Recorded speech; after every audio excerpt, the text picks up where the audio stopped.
최경영의 최강 시사.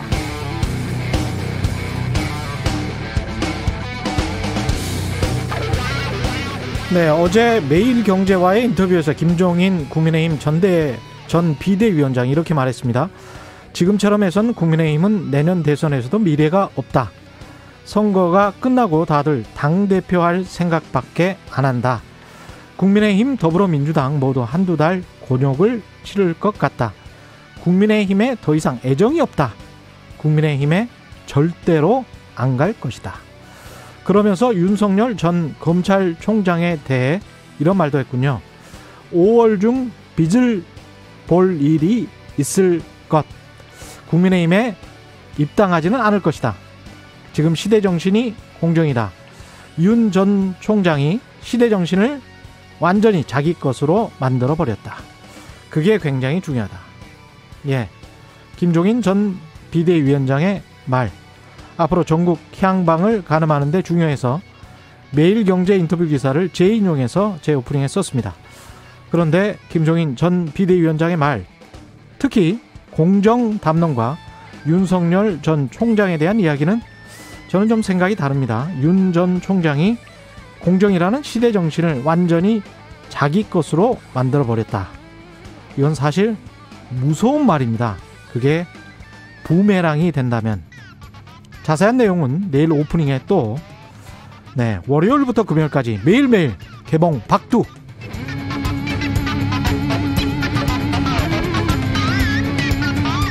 (4월 14일) 세상에 이익이 되는 방송 최경영의 최강시사 출발합니다. 안녕하십니까. 저는 KBS 최경영 기자입니다. 최경영의 최강시사 유튜브에 검색하시면 실시간 방송 보실 수 있고요. 문자 참여는 짧은 문자 50원, 긴 문자 100원이 드는 샵 9730, 무료인 콩 어플에도 의견 보내주시기 바랍니다. 문자 참여하신 분들 추첨해서 시원한 커피 쿠폰 보내드리겠습니다. 많은 참여 부탁드리고요. 오늘 1부에서는 더불어민주당 차기 당권주자, 첫 순서로 오늘은 홍영표 의원 만나보겠고요. 2부에서는 하태경의 정치인사이드, 국민의힘 하태경 의원과 재보궐선거 이후 야당의 현안들 이야기합니다.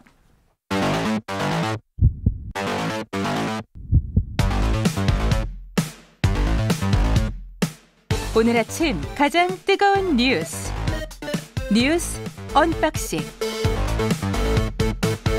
자, 뉴스 언박싱 시작합니다. 민동기 기자, 김민아 시사평론가 나와 있습니다. 안녕하십니까? 안녕하십니까? 안녕하세요. 예. 그 사상 최초 오프닝을 시리즈화한 것입니까? 예, 그렇습니다. 야, 이거 대단합니다. 최강 시사는 앞서가는 시사 프로그램. 예. 예. 사실은 제가 지난주 금요일부터 5일 연속 기획 시리즈로 오프닝을 할까 생각을 했다가 이건 좀 무리다. 이건 좀 무리다 싶어서 내일 하루만 하고 약간 이제 반응을 본 다음에 그다음에 계속하기로 그렇게 할 생각입니다. 오프닝에서 개봉 박두 이런 거 처음 봤습니다. 네. 매일매일 이걸 실시간으로 챙겨 듣지 않으면 놓칠 수가 있어요. 이 오프닝을. 약간의 마케팅 전략도 가미돼 있습니다. 후쿠시마 원전 오염수 해양 방류하기로 했군요. 일본 정부가 했습니다. 어제 결정을 했고요. 이 원전 오염수는 2년 동안 준비 기간을 거쳐가지고요. 2023년부터 최소 30년 정도 해양으로 방류가 될 예정입니다. 일본 정부의 설명은 이렇습니다. 그러니까 저장된 오염수가 지금 125만 톤 정도 되는데 전체 저장 용량의 90%를 넘었기 때문에 해양 방류가 불가피하다, 이런 입장이고요. 그동안 일본 정부는 오염수를 이 정화장치를 통해서 원전 부진의 탱크에 저장을 했거든요. 그러면서 어느 정도 정화가 됐다라고 해서 일본 정부는 이걸 오염수라고 부르지 않고요. 처리수라고 이렇게 불렀는데 근데 환경단체들하고 전문가들 얘기는 그렇게 정화장치를 거쳤다 하더라도 오염수의 70%가량이 방사능 안전 기준을 충족하지 못하고 있고, 더더군다나 그 인체 피폭 가능성이 제기된 삼중수소 있지 않습니까? 이 삼중수소 같은 물질은 걸러내지 못한다, 이렇게 지적을 하고 있기 때문에 특히 주변국들을 중심으로 굉장히 반발이 좀 거세지고 있는 상황입니다. 오염수가 아니라 처리수. 일본에서는 처리수라고 부르고 있습니다. 이게 정치 커뮤니케이션이 너무 발달한 것 같아요. 모든 나라들이. 그렇습니다. 그래서 마케팅만 발달해버린 것 같아요. 그렇죠. 이게 지금 얘기하는 이 다액정 제거 설비를 통해서 1차적으로 걸러냈을 때 지금 말씀하신 대로 방사성 물질이나 이런 게 남아있다, 이런 지적이 있었는데, 그러면 이걸 어떻게 처리할 것이냐. 일본 정부는 두 번 그럼 정화한다. 두 번 하면은 된다. 이렇게 얘기를 하고 있습니다. 근데 괜찮습니까? 그러면 두 번 거쳐서 정화한 이후에 그러면 이게 얼마나 제거됐는지에 대해서 이제 시민단체나 이런 데서 주변에서 이렇게 물을 채취해서 해보니까는 뭐 개선이 없다 이런 거고. 근데 이 일본 정부와 도쿄전력은 이게 다 제거가 돼서 안전성에 문제가 없다는 것인데 그런 구체적인 어떤 내용이나 이런 뭐 검증 자료 같은 것을 공개해야 되지 않습니까? 그렇죠. 근데 도쿄전력은 이걸 공개하지 않고 있거든요. 그렇기 때문에 이걸 가지고 이제 논란이 계속 이어지고 있고 일본 내에서도 지금 반발이 큰 상황입니다. 특히 이제 어민들의 입장에서는 그렇겠죠. 그 후쿠시마 원전 주변의 어민들 입장에서는 사실 이 핵발전소가 자기들이 쓰는 전기도 아니었고 사실 이게 도쿄전력으로 가는 도쿄 인근에 가는 전력인데 이것 때문에 이게 우리 어업에 상당한 피해가 있고 이게 뭐냐 이런 반발이 일어나고 있는 상황이고 특히 일본 내 반핵 단체들도 이제 나서고 있는 상황인데 문제는 뭐냐면 이런 이제 일본 정부의 이 방류 결정에 대해서 미국이 바로 이렇게 여기에 대해서 이것은 국제 기준에 맞춘 뭐 그런 처리 방식이다라고 인정을 해버렸다라는 것이죠. IAEA에서 그렇게 이야기했죠. 그러니까 미국이 이렇게 밝혔고 IAEA는 이미 그 전에 지난해 이미 그러한 이제 해양 방류에 대해서 긍정적인 입장을 밝히고 있는 그런 상황이었습니다. 그러다 보니까 국제적으로는 일본이 이렇게 해양 방류를 선택한 것에 대해서 뭔가 이견을 제시하기가 어려운 듯한 그런 구조가 돼버렸는데 결국 이제 동아시아권에 있는 우리 당사국들이 여기에 대해서 뭔가 이런 내용의 지금 처리한 내용의 어떤 이 실질적인 어떤 내용의 공개라든지 그리고 이것이 정말 안전한가에 대한 검증에 우리를 참여시켜 달라든지 이런 요구를 해야 되는 상황이거든요. 그래서 이게 상당히 좀 미묘해져 있는 그런 문제입니다. 그러니까 미국이 굉장히 신속하게 입장을 내놨거든요. 그런데 이번 주에 미일 정상회담이 예정이 되어 있습니다. 그러니까 미일 정상회담을 지금 3일 정도 앞두고 미국이 신속하게 입장을 내놨기 때문에 함의가 있네요. 이게 사전에 미국하고 일본하고 입장이 어느 정도 조율된 게 아니냐라는 그런 추정도 나오고 있거든요. 짰나? 그리고 그게 좀 모양새가 이상한 게 결국 이제 일본의 이 해양 방출에 대해서 반발하고 있는 국가가 한국, 중국이거든요, 지금. 인접 국가들이에요. 그렇죠. 인접 국가. 대만도 살짝 반발을 했습니다. 그렇죠. 근데 이 구도는 많이 떨어져 있으니까 사실은 대만. 그렇죠. 근데 이 구도가 당연한 거지 않습니까? 인접 국가이기 때문에 말씀하신 대로. 그런데 최근에 이제 미중 갈등이라든지 그다음에 무슨 뭐 쿼드라든지 뭐 미일 간의 어떤 동맹 관계 심화라든지 이런 것하고 엮이면 이제 얘기가 이상해질 수가 있기 때문에 그렇죠. 사실은 이것은 인류 보편적의 문제로 그리고 우리 당사국들의 어떤 피해 문제로 정확한 정보 공개와 그다음에 검증 참여 그리고 이것이 제대로 안 될 경우에는 후쿠시마에서 나는 이제 좀 어류라든가 이런 것들에 대한 어떤 수입 제한 이런 것들을 지금 모색해야 되는 그런 상황이 돼버렸는데 그래서 정부의 기민한 대응이나 이런 것들이 참 절실히 필요한 문제가 됐습니다. IAEA의 기여금 같은 게 있는데 미국이 보니까 25%, 중국이 11.5%, 일본이 8% 정도더라고요. 그러니까 이제 일본이 3위의 기여국으로 돈을 제일 많이 내는 나라죠. 그래서 IAEA 입장에서는 일본이 중요하죠. 우리는 2% 정도 내고 있는 것 같습니다. 그리고 이 전에 아마 IAEA 그 총장이 일본인이었을 겁니다. 그러니까 구조적으로 이게 미국과 일본의 입김에서 자유롭지 않은 이런 기구인데다가 더군다나 이제 결국은 이게 또 전례가 없는 일이지 않습니까? 후쿠시마 원전 사고라는 게. 그러다 보니까 이 말씀하신 삼중소라든가 이런 것들을 어떻게 얼마나 배출하는 게 안전한지 어떤 방식으로 배출하는 게 안전한지에 대해서 국제적인 기준이나 이런 것도 사실은 미비한 게 사실이거든요.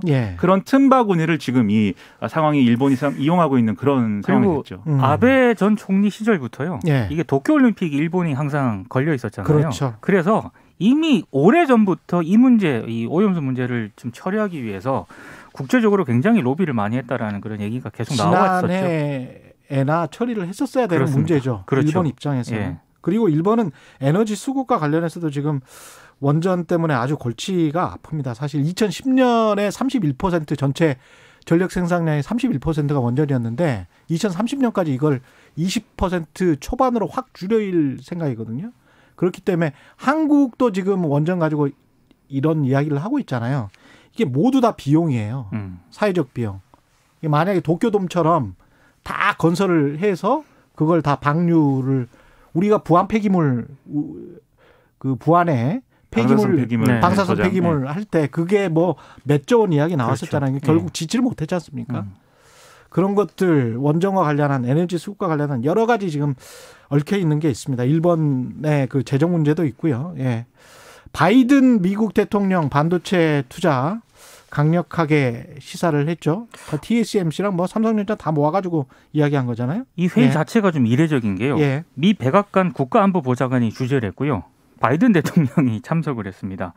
그러면서 좀 주요하게 봐야 됐던 포인트가 두 가지가 있는데 하나는 참가 기업 대표들에게 적극적으로 지금 투자를 해달라. 바이든 대통령이 직접 요청을 했고요. 또 하나는 바이든 대통령이 여야를 막론하고 상하원 의원 65명으로부터 반도체 지원 지휘 서한을 받았다면서 그 서한 내용을 일부 공개를 했거든요. 어떤 내용이냐면 중국 공산당이 반도체 공급망을 재편하고 지배하려는 공격적 계획을 갖고 있다. 이런 내용을 공개를 했습니다. 그러니까 이제 왜 두 가지를 주목을 해야 되냐면 하나는 이제 반도체 공급망 확충을 통해서 미국 기업이라든가 소비자들의 피해를 좀 줄이겠다. 그래서 미국 내 일자리를 창출하려는 그런 목적이 일단 있는 것 같고 그럼요. 또 하나는 중국 공산당을 언급을 한 걸로 봤을 때는 아무래도 반도체 경쟁에서 앞으로 경쟁자인 중국을 누르고 세계의 리더가 되겠다라는 그런 안보 전략적 구상도 좀 깔려 있는 게 아닌가. 대중국 견제용도 좀 어느 정도 좀 활용을 한 게 아닌가. 명확하죠. 그거. 그렇습니다. 이게 2008년 금융위기 이후에 미국이 이제 일종의 제조업으로의 회귀 이런 것들이 이제 계속해서 추진하고 있는 과정 아니겠습니까? 그런데 거기서 반드시 부딪힐 수밖에 없는 게 이제 중국의 이제 제조업 중심으로 한 상당한 성장 이런 것들과 부딪힐 수밖에 없는 영역인데 이게 구체적으로는 최근에 중국이 예를 들면 뭐 2025년까지 첨단 제조업에 있어서의 사실은 이제 세계 인류가 되겠다 이런 계획을 세우고 뭐 중국 제조 2025인가요? 그런 계획을 또 세우고 있는 상황이어서 이 첨단 제조업 관련돼서는 미중의 충돌이 있을 수밖에 없는 그런 국면인 것이죠. 그래서 지금까지 그것을 어쨌든 트럼프 행정부나 이렇게 좀 미중 무역 전쟁이라든가 이런 걸 통해서 관리를 한 것인데 바이든 행정부도 거기에 있어서는 이제 다른 모습을 보이기가 어려운 그런 구조적인 조건이 있는 것이고 그래서 지금 상황에서 사실은 계기 자체는 차량용 반도체의 수급 불안으로 시작이 됐지만 결국은 이거를 이용해서 이제 어떤 이 글로벌 분업 체계라든가 이런 이제 산업 구조의 개편이라든가 이런 것들을 같이 하면서 여기에 더불어서 이제 지정학적 리스크, 이 중국과의 어떤 이 중국과 그다음에 중국에 반대하는 국가들의 어떤 동맹 관계 이런 것들을 부각시키려는 그런 전략이 여기 지금 다 들어있다 이렇게 봐야 되겠죠. 김민하 평론가 말에 전적으로 동의하고요. 아주 중요한 부분이 있습니다. 미국 국내 경제의 정책 목표는 딱 두 가지예요. 지금 바이든노믹스라고 하는 거는 첫 번째는 기후 관련해서 인프라스트럭처를 완전히 바꾸겠다는 것이고 두 번째는 불평등 문제를 해소하겠다. 이거는 수십 년 된 문제이기 때문에 이 코로나19로 그냥 불거졌을 뿐이다. 완전히 해소하겠다. 그 문제의 핵심은 일자리입니다. 그리고 말씀하신 대로 제조업입니다. 그래서 외국 기업들을 유치하든 국내에서 생산을 하든 국내 기업들이 미국 국내 기업들이 미국도 그렇고 유럽도 그렇고 다 이쪽으로 지금 가고 있습니다. 기후와 불평등 문제 우리도 아주 유심히 봐야 되고요. 거기에 걸림돌이 되고 있는 건 국제적으로는 미국 사람들은 중국이라고 생각을 하는 거죠. 지금. 근데 이제 다 좋은데요. 강대국 간의 이 신경전과 전쟁 다 좋은데 지금 그 화상회의에 삼성전자가 지금 참석을 했거든요. 이 삼성전자를 비롯한 우리 입장이 굉장히 애매하다는 겁니다. 지금. 그러니까 이게 결국은 미국의 공장이나 이런 것들을 더 짓고 거기서 생산을 더 늘리라는 건데 결론적으로 그걸 지금 요구한 것인데 근데 이제 일부 이제 언론이나 이런 데서는 마찬가지로 중국이 마찬가지 요구를 할 수 있다. 이 우려를 또 하고 있어요. 그러면 중국에도 투자해야 되고 미국에도 투자를 해야 되는 거냐. 이런 것인데 삼성전자의 또 기민한 대응이 무엇일까 주목이 됩니다. 미국에 20조 원 투자를 한다고 그걸 비용으로 생각하지는 않을 것 같아요. 제가 삼성전자 경영진이라면. 아, 그래요? 땡큐라고 생각할 것 같습니다. 땡큐. 지금 반도체 관련해서는 메모리 반도체 부분도 폭발적으로 늘어날 수밖에 없는 그런 상황이고요. 5G, 6G로 가면 갈수록 메모리 기억 장치에 관한 이 수요는 굉장할 겁니다. 다만 그 얘기는 하더라고요. 텍사스 오스틴의 공장에서 그러면 차량용 반도체 생산을 지금 해야 되는 건데 바이든 이 대통령의 주장대로면 이건 사실 메모리 반도체에 비해서는 약간 돈이 덜 되지 않느냐 이런 우려는 있는데 삼성전자 정도의 기업이면 그 정도의 어떤 리스크를 해결하면서 새로운 시장 영역을 개척할 수도 있는 거니까 위기를 기회로 또 만드는 그런 게 또 필요하겠죠. 위기일 수도 있고 기회일 수도 있습니다. 이거는. 우려가 되는 거는 지금 반도체 메모리 반도체 생산하는 게요. 중국이거든요. 삼성전자에서. 중국 시안에서도 생산하죠. 생산을 하고 있는데 이 퍼센테이지가 적지 않은 퍼센테이지이기 때문에 중국 입장에서는 또 우리를 압박할 수 있는 그런 카드가 될 수 있기 때문에 이걸 어떻게 지혜롭게 극복을 할 것인가. 아니 중국에서 생산하는 건 중국에서 많이 팔면 되는 거예요. 아니 그게 글로벌 기업들의 생산 전략입니다. 네. 예, 그 시장이 워낙 넓기 때문에 네. 중국의 사실 중국 PC나 휴대폰 있지 않습니까? 네. 50% 어떤 거는 70% 가까이 돼요. 전 세계 그 수요에 중국이 그렇기 때문에 거기에서 반도체를 무한 공급하면 됩니다. 그러니까 이게 경제적인 문제로 봤을 땐 그런데 이게 지금 미국과 중국 사이의 이 사안 자체가 경제적인 어떤 그런 게 아니라 정치적인 그런 문제로 지금 접근을 하니까. 그거는 끝이 없어요. 이게 또 중국 휴대폰을 세계에 수출 못하도록 또 미국이 누르고 있는 문제도 있어가지고 그렇죠. 여기서 어떻게 전 세계 모든 문제를 얘기하겠습니까? 플러스 마이너스 계산을 많이 해봐야 됩니다. 예, 그거는 쉽게 답이 나오지는 않고. 이 코너가 안 끝나요. 최강 시사에서 답을 내야 됩니다. 조금 있다가 그거는 차츰 그것도 개봉박두. 예.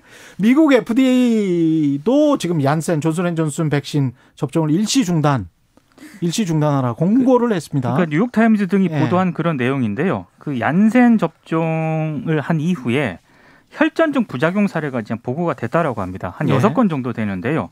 이걸 지금 조사를 하고 있는데 조사가 완료가 될 때까지는 얀센 접종 사용을 중단할 것을 일단 권고를 한 그런 상황입니다. 근데 이게 좀 문제가 되는 게 우리 같은 경우에도 올해 600만 명분의 공급을 받기로 한 상태거든요. 그래서 자칫 최종 조사 결과를 봐야겠습니다만 지금 백신 변수가 계속 등장을 하고 있기 때문에 우리 정부 입장에서도 여러 좀 대책을 세워야 할 상황이지 않을까 싶어요. 그러니까 얀센 백신에 대해서 미국 정부가 이게 완전히 그냥 이 백신 접종을 중단하고 그냥 끝인 것인지 아니면 추가 논의를 통해서 예를 들면 연령을 나눠서 이렇게 다시 허용을 해준다든지 이런 논의를 어떻게 할 것인지를 지켜봐야겠고요. 만약에 미국이 이 백신을 안 쓴다라고 할 때는 유럽이나 다른 국가에서 어떻게 이제 유럽도 지금 일시 중단이었어요. 그렇죠. 어떻게 이걸 재개하느냐에 따라서 우리도 영향받을 수밖에 없는데 결국 접종 안 한다고 하면 우리는 백신 수급에 비상이 걸릴 수밖에 없는 거고 11월 집단 면역 형성도 어려워질 수 있는 그런 상황이 됐습니다. 이 백신과 혈전증 관련해서는 그 코로나 바이러스와 관련된 것뿐만이 아니고 제가 의사분들에게 이야기 들어보니까 독감도 마찬가지였대요. 독감 백신도 혈전증 증상이 나타난 백신들이 가끔씩 있었다고 합니다. 그래서 의료계에서는 새로운 일은 아니다. 그렇게 이야기를 하고 있더라고요. 뉴스 언박싱 민동기 기자 김민아 시사평론가였습니다. 고맙습니다. KBS 1라디오 최경영의 최강 시사 듣고 계신 지금 시각 7시 37분입니다.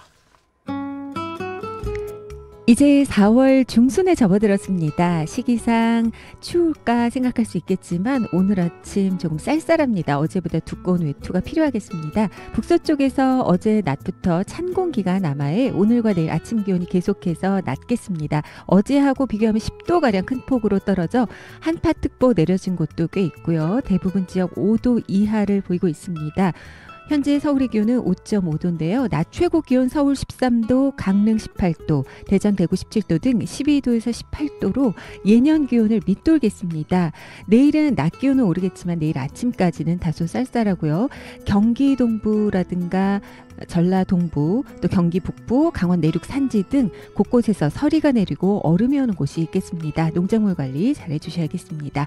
오늘 내일 대체로 맑겠고요. 오늘 동풍 영향으로 동해안에는 빗방울이 조금 떨어질 걸로 보입니다. 서해안과 제주, 강원 산지를 비롯해서 대부분 지역 오늘 바람 강하게 불겠습니다. 지금 서울의 기온은 5.5도, 습도는 54%입니다. 날씨였고요. 다음은 이 시각 교통 상황 알아보겠습니다. KBS 교통정보센터 고민혜 씨입니다. 네, 이 시각 교통정보입니다. 출근길 방어운전 부탁드립니다. 영동고속도로 강릉 쪽 북수원 부근 3차로에서 화물차 사고가 나 현재 부곡부터 5km 구간이나 꽉 막혀 있고요.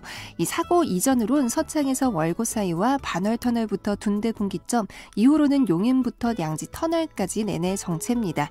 서울시내 강남권과 이어지는 수도권 제1순환선 구리에서 판교 쪽, 구리부터 상일까지 긴 구간 밀리다 성남 요금소부터 다시 정체 심한 이후 갓길에서 고장난 차 정리하고 있어서고요.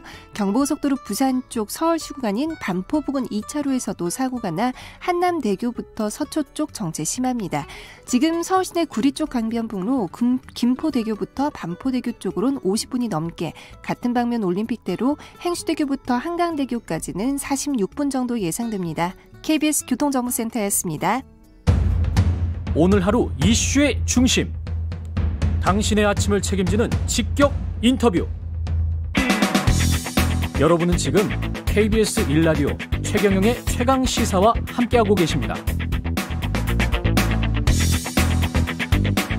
네, 재보궐선거 이후 여야 모두 새 지도부 선거 앞두고 분주합니다. 특히 선거에서 참패한 민주당은 당 수습 방안 마련 위해서 패인 분석, 연일 뜨거운 토론이 이어지고 있는데요. 부동산, 내노남불, 개혁의 미진, 괴리된 당신과 민심, 무엇이 문제인가, 무엇에 관해서는 여러 가지 논의가 있습니다만 결국은 어떻게 할 것인가, 하우에 관한 어떻게 쇄신할 것인가, 그게 핵심이겠죠.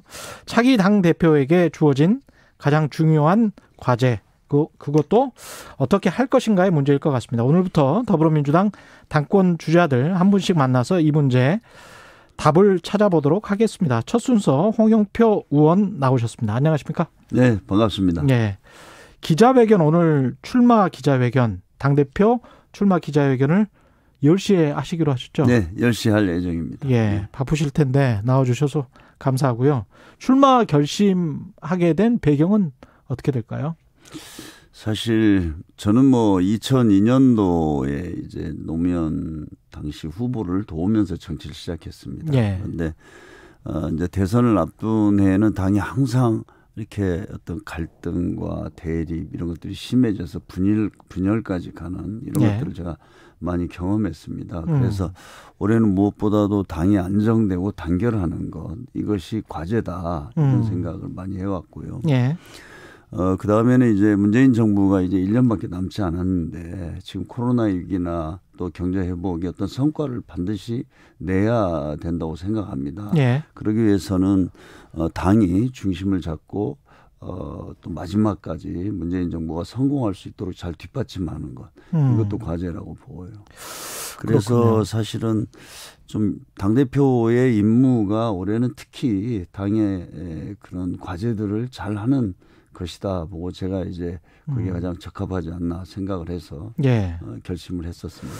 약간 안정과 단결을 강조하시고 청와대 문재인 정부의 성공에 일조하겠다는 초기의 말씀, 문재인 정부 초기의 말씀하고 거의 비슷한 것 같은데, 홍익표 정책위 의장 같은 경우에 최경영의 최강시사 나와서 당이 그래도 조금 더 앞으로는 말을 더 많이 해야 될 것 같다, 목소리를 더 높여야 될 것 같다, 그런 뉘앙스로 말씀하셨거든요. 그것과는 좀 다른가요? 아니, 저도 지금 우리 사회가 직면하고 있는 여러 가지 과제들은 사실 이해관계가 복잡하고 그런 사이에서 어떤 사회적 갈등이나 대립들이 있지 않습니까? 그걸 조정하고 조율하는 것은 전 정치의 영역이라고 생각합니다. 사실 국회라는 데가 그런 다양한 사회적 이해관계를 조정하는 데인데 그게 잘 안 되지 않습니까? 그래서 저는 주요 정책이나 이런 것들에 대해서는 정말 당이 이렇게 책임을 갖고 주도해 가야 된다, 이렇게 생각합니다. 그런 데서 저는 우리 당이 어떤 더 중심적 역할을 해야 된다는 것, 당정청 간의 관계에 있어서도 저는 그것은 맞다고 생각합니다. 그건 맞다. 그리고 저는 이번에 대선 과정에서도 좀 당이 중심이 돼서 공약이나 정책도 과거에는 이제 대선 주자들이 싱크탱크를 만들어서 했지 않습니까? 그러나 저는 그것이 이제는 우리 당이 173명이나 되는 의원도 있고 80만 명의 당원입니다. 이런 어떤 저희들의 어떤 잠재력을 충분히 활용해서 당이 중심이 돼서 어떤 공약이나 정책도 저는 당론으로 채택하고, 물론 대선 주자들이 제시하는 좋은 정책들이 있으면 그 수용하면 됩니다. 그렇게 하고 그래서 어떤 대선 공약이나 정책이 당의 당론이고, 그것을 대선 승리 이후에도 국정 운영에서 당이 책임을 지고 가는 그런 토대로 해야 된다, 이런 생각은 가지고 있습니다. 정당 중심의 정치. 그렇죠. 그래서 제가 당대표가 되면 그런 시도도 좀 해보려고 합니다. 재보궐선거 패배 때문에 쇄신은 하기는 해야 될 텐데 민주당이 그 원인 분석과 관련해서는 서로 약간 엇갈리고 있는 것 같습니다. 일단은 원인은 뭐였다고 보십니까? 저는 두 가지라고 봅니다. 하나는 어떤 부동산 정책이 좀 실패하면서 무능하다는 비판. 이거는 저희가 어느 정도 수용할 수밖에 없다고 생각합니다. 그리고 또 하나는 어떤 내로남불인데요. 정의와 공정을 이야기하면서 우리에게는 왜 이렇게 엄격하지 못하느냐. 그래서 자기 자신들에게. 두 가지가 이제 결정적인 문제고 예. 그러나 일부에서 이야기하듯이 무슨 검찰 개혁이나 이런 개혁을 하다가 민생을 하지 않았다. 거기에 대해서 저는 동의하지 않습니다. 왜 그러냐면 저희 문재인 정부가 들어와서 우리 한국 사회의 가장 큰 문제는 예를 들어서 양극화, 빈부격차, 소득 불평등 이런 문제 아닙니까? 예. 그것 때문에 소득주도 성장도 했었고요. 그다음 또 4차 산업혁명 대비해서 미래의 일자리를 위해서 또 혁신성장, 공정경제. 그다음 최근에 보면 코로나의 재난지원금을 둘러싼 여러 가지 논쟁 같은 걸 보면 이 모든 게 다 민생입니다. 예. 우리가 그 민생을 미흡하게 좀 더 과감하게 재난지원금을 할 때 정말 어려운 영세 자영업자들한테 500만 원이 아니고 한 1,000만 원 정도를 줘서 위기를 극복하게 한다든가 이런 논쟁은 있을 수가 있지만 우리가 어떤 그런 검찰 개혁을 비롯한 이런 개혁 과제 때문에 민생을 소홀히 했다. 돌보지 않았다. 여기에 대해서는 저는 동의하지 않습니다. 그것도 했다. 저는 그런 것들을 많이 해왔다고 봅니다. 근데 이제 그것과는 별도로 조국 전 법무부 장관 사태가 야기한 어떤 공정의 문제, 그게 민심에 스며들어서 뭐 한 2년 지났습니다마는 이게 과연 공정했는가? 그리고 사회 지도층이라고 할 수 있죠. 집권 여당이니까. 이게 맞는 것인가? 우리는 믿었는데 배신을 당했다. 그런 어떤 느낌? 2030 특히 그쪽의 어떤 반응에 관해서는 어떻게 생각하세요? 그것은 이제 저는 우선 당을 보면 저희가 이제 작년부터 좀 문제가 됐었던 여러 가지 국회의원들과 관련된 여러 가지 사안들이 있었습니다. 저는 그런 것들에 대해서 저희가 더 신속하고 엄격한 조치를 좀 못 취한 몇 가지가 있다고 봅니다. 그래서 예를 들면 저는 지금 권익위에서 우리 국회의원들 4월 30일까지 투기에 대한 전수조사를 하지 않습니까? 저는 그 결과가 나오면 정말 우리 국민들이 납득할 수 없는 그런 또 투기가 명백하고 그런 것과 그게 확인이 되면 저는 뭐 우리 국회의원들에 대해서도 정말 아주 가혹한 조치를 취해야 된다고 봅니다. 그래야 그런 문제들을 좀 잘 처리를 해야 국민들이 볼 때 내놓은 안보 소리를 듣지 않도록 동의할 거 아닙니까? 그래서 저는 뭐 정말 좀 단단히 각오하고 있습니다. 제가 만약에 당대표가 된다면 우리 민주당의 국회의원, 소속 국회의원뿐만 아니라 관련된 당직자나 이런 사람들이 명백한 어떤 투기에 연루됐다 확인이 되면 어떻게 하실 겁니까? 정말 저는 좀 할 수 있는 모든 조치를 다 취할 각오가 있습니다. 할 수 있는 모든 조치라는 거는 뭐 출당도 있을 것 같고. 그렇죠. 출당도 있을 수 있고 뭐 당내 또 여러 가지 뭐 그 정도에 따라서 다르겠지만 저는 뭐 어떤 저희들이 아픔을 각오하더라도 반드시 해내야 된다고 생각합니다. 근데 국민들이 느끼는 것들 아까 제가 이제 검찰개혁 관련해서 말씀드렸었고 조국 관련해서 말씀드렸었는데 이제 민생 우리도 열심히 했다 이런 말씀하셨거든요. 근데 2650님은 이렇게 지적을 하셨어요. 그런데 빈부격차는 더 늘어났고 검찰개혁의 실체는 여전히 모호합니다. 이런 또 뼈아픈 지적이 있습니다. 저는 이제 빈부격차의 문제, 양극화 문제는 정말 뭐 이게 전 세계적으로 저희 민주주의가 부딪히고 있는 가장 큰 이 구조적인 문제 아닙니까? 뭐 전 세계적으로 다 보면 이 또 코로나로 인해서 양극화가 소득의 양극화가 더 심해졌습니다. 그런데 저희가 이제 아시겠지만 예를 들면 최저임금 문제, 우리가 한 30년 만에 16.4% 첫 해에 올렸을 때 지지율이 한 20% 떨어졌습니다.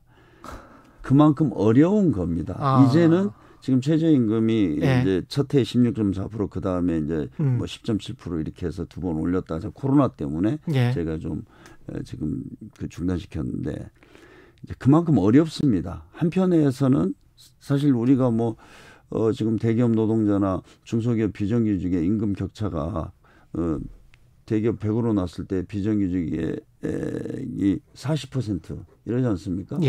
이런 것들을 좀 해결하기 위해서 노력하는 것은 그렇게 그냥 하루아침에 되는 건 아닌 것 같습니다. 예. 그리고 또 경제 상황이라든가 이런 걸 하다 보니까 그래서 제가 아까 말씀드린 대로 이런 문제들을 저희가 노력을 안 한 게 아니고 좀 미흡했죠. 좀 더 예. 과감하게 나가지 못한. 더 했어야 됐다. 저는 개혁을. 방향은 맞다고 생각합니다. 그러니까 소득주도 성장이랄지 검찰개혁이랄지 이런 방향은 맞다. 방향은 맞으나 예. 좀 맞다고 생각합니다. 검찰 개혁도 우리가 해야 될 거 아닙니까? 그렇죠. 좀 예. 공수처도 해야 되고 기소권 수사권 분리도 해야 되는데 이것이 얼마나 또 국민적인 공감대를 얻어가면서 하느냐 하는 문제도 저는 분명히 있다고 봅니다. 예. 그런 속에 저희들이 고민이 있는 거죠. 속도 조절 같은 거를 생각을 하고 계십니까? 국민들의 공감을 얻어가면서 한다는 그 말씀에? 예를 들어서 최저임금 문제가 대표적인 것 아닙니까? 예. 그래서 지금 노동계는 지금 뭐 문재인 불만이죠. 정부에 대해서는 뭐 예. 완전히 적으로 박근혜 정부랑 다를 게 뭐냐 네, 이렇게 이야기를 하고 있죠. 예. 우리 첫해 지지율이 20% 떨어졌습니다. 저는 그걸 원인으로 보거든요.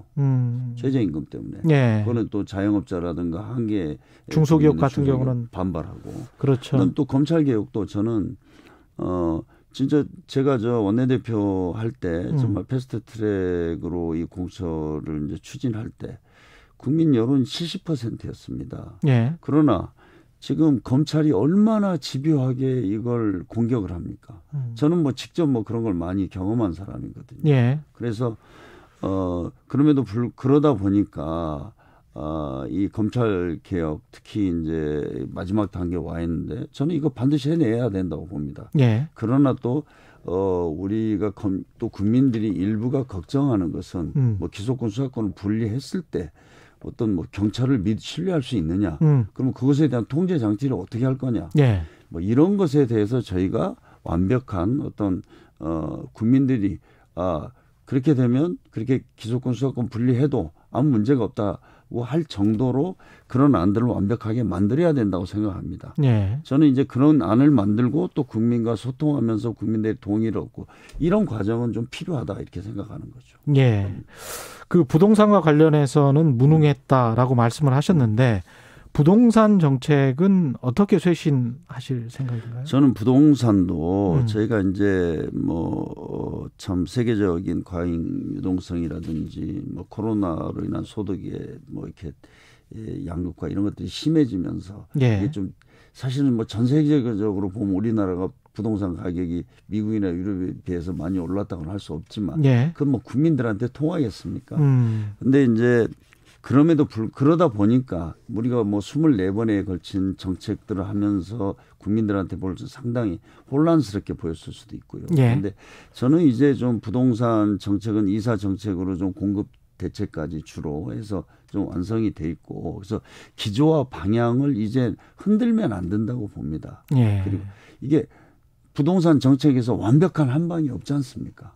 그렇죠. 그래서 그러나 예. 지금 우리 청년들이 요즘에 그 불만을 가지고 있는 뭐 생애 첫 그 주택 그 대출 구입하는 예. 것과 관련된 대출이라든가 이런 것들은 지금 저희가 좀 제고해야 될 필요가 있을 것 같고 규제 완화 쪽으로 그쪽은 규제 완화 쪽으로 가신다는 말씀인가요? 그러니까 좀 이 큰 기조와 방향은 저는 흔들면 안 된다고 봅니다. 그러나 생애 최초나 세부적인 어떤 예. 그 몇 가지 정책들은 저희가 검토를 해서 좀 현실적인 방안으로 이렇게 다시 내놔야 될 것 같습니다.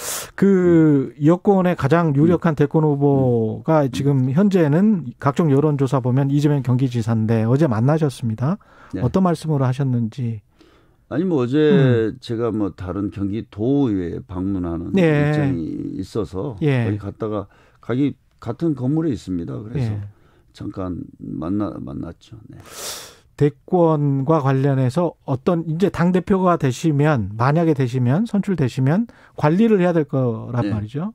그 전당대회도 그렇고 이재명 지사는 이른바 이제 비문으로 분류가 돼 있는데.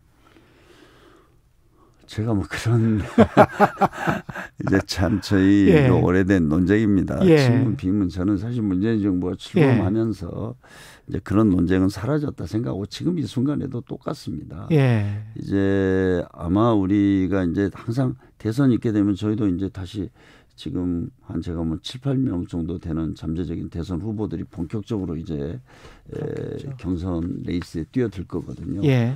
그 과정에서 당이 해야 될 일은 정말 공정하게 관리해서 이게 경선을 좀 원만하게 마무리하고 끝난 이유가 저는 중요하다고 봅니다. 끝난 이유는 이제 각 그 후보들을 지지하는 지지자별로 이렇게 또 분열이 될 가능성이 있지 않습니까? 그렇죠. 그 대표적인 게 미국인데요. 미국이 트럼프하고 힐러리 클린턴이 했을 때 힐러리 클린턴이 진 이유가 민주당 경선에서 버니 샌더스를 지지했던 사람들은 백인 노동자들하고 젊은 사람들이었어요. 맞아요. 그 사람들이 안 찍었어요. 이 사람들 절반이 트럼프로 가버렸습니다. 저는 사실 우리가 경선이 끝나고 이런 사태가 오지 않도록 우리 80만 당원이 모든 사람이 힘을 합해서 대선 승리를 위해서 모아갈 수 있도록 단결의 리더십을 발휘하는 것. 이게 저는 굉장히 중요하다고 봅니다. 그래서 저는 뭐 그것을 제가 좀 잘할 수 있지 않을까 이렇게 생각합니다. 단결을 강조하셨습니다. 말씀 감사하고요. 더불어민주당 당권 도전에 나선 홍영표 의원이었습니다. 고맙습니다. 네, 감사합니다. KBS 라디오 최경영의 최강시사 1부는 여기까지입니다. 고맙습니다.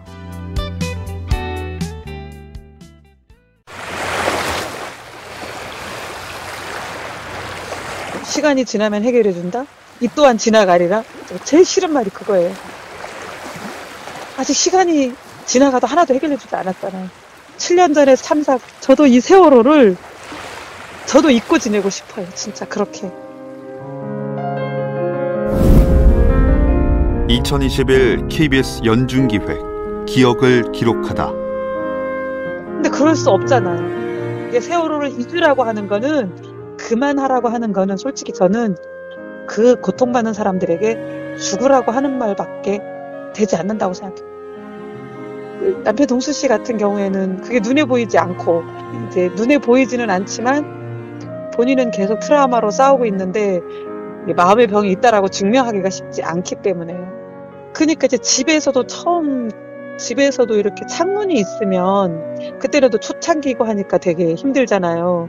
그러니까 이제 계속 이렇게 창문에서 누가 이렇게 두드리는 것 같다고 하고 실제 그때 예전에 버스 타고 갔을 때는 버스 타고 가다가 갑자기 이제 무슨 일이 일어날 것 같다고 벌떡 일어나면서 사람들에게 막 뛰어내리라고 실제 그런 상황이 있었거든요.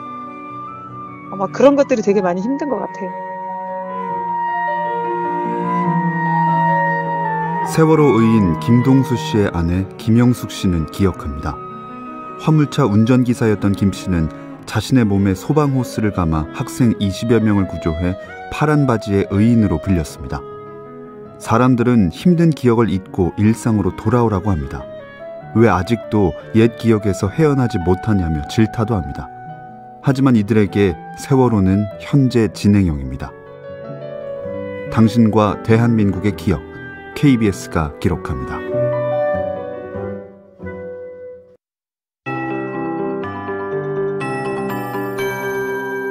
KBS 58분 날씨.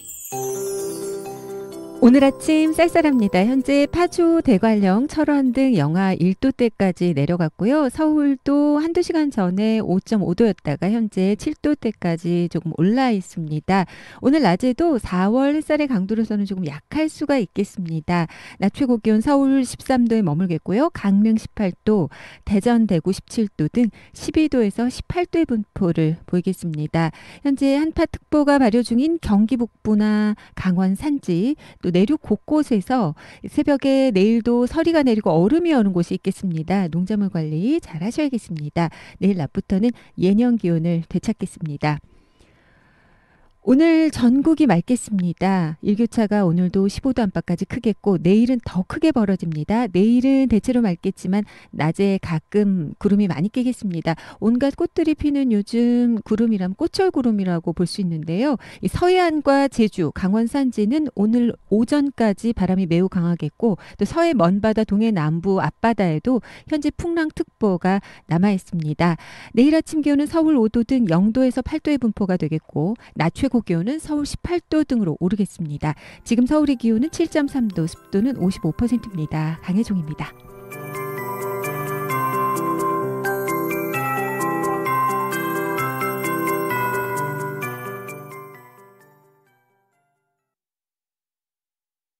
정성을 다하는 국민의 방송 KBS가 8시를 알려드립니다.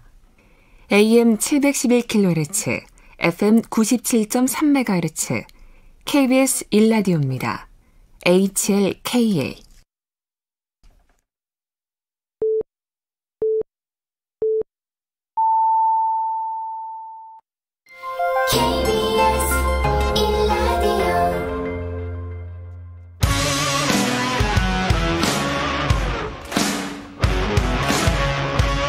오늘 하루 이슈의 중심 최경영의 최강시사. 네, 최경영의 최강시사 2부 시작했습니다. 라디오 정보센터 뉴스 먼저 듣고 오겠습니다. 어제 오후 9시까지 중간 집계한 신규 확진자는 683명으로 직전일 같은 시간에 464명보다 219명 많았습니다. 이에 따라 하루 신규 확진자 수가 최소 700명대 중후반, 많으면 800명 안팎에 달할 전망입니다. 이 보건당국이 접종 후 희귀 혈전증 발생을 이유로 존슨앤존슨사의 얀센 백신에 대한 일시 접종 중단을 권고해 백신 수급 불안이 심화될 우려가 커지고 있습니다. 한국은 인구 감소, 노령화에 따른 부채 부담 폭발을 경계해야 한다고 국제통화기금 IMF가 제언했습니다. IMF에 따르면 GDP 대비 한국의 올해 정부 부채는 올해 53.2%에서 2026년 69.7%로 증가할 것으로 전망됩니다. 우리나라에서 비트코인 김치 프리미엄 현상을 이용한 해외 송금이 급증하자 은행권에 비상이 걸렸습니다. 은행권은 자금 세탁 등 불법 거래를 위한 분산, 차명 송금 관련 규제를 동원해 관리에 나섰습니다.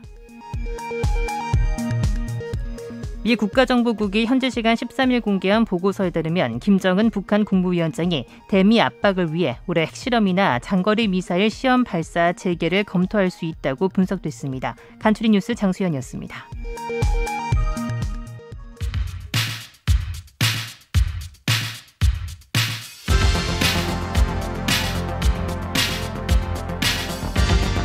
여의도 인싸 하태경의 정치 인사이드.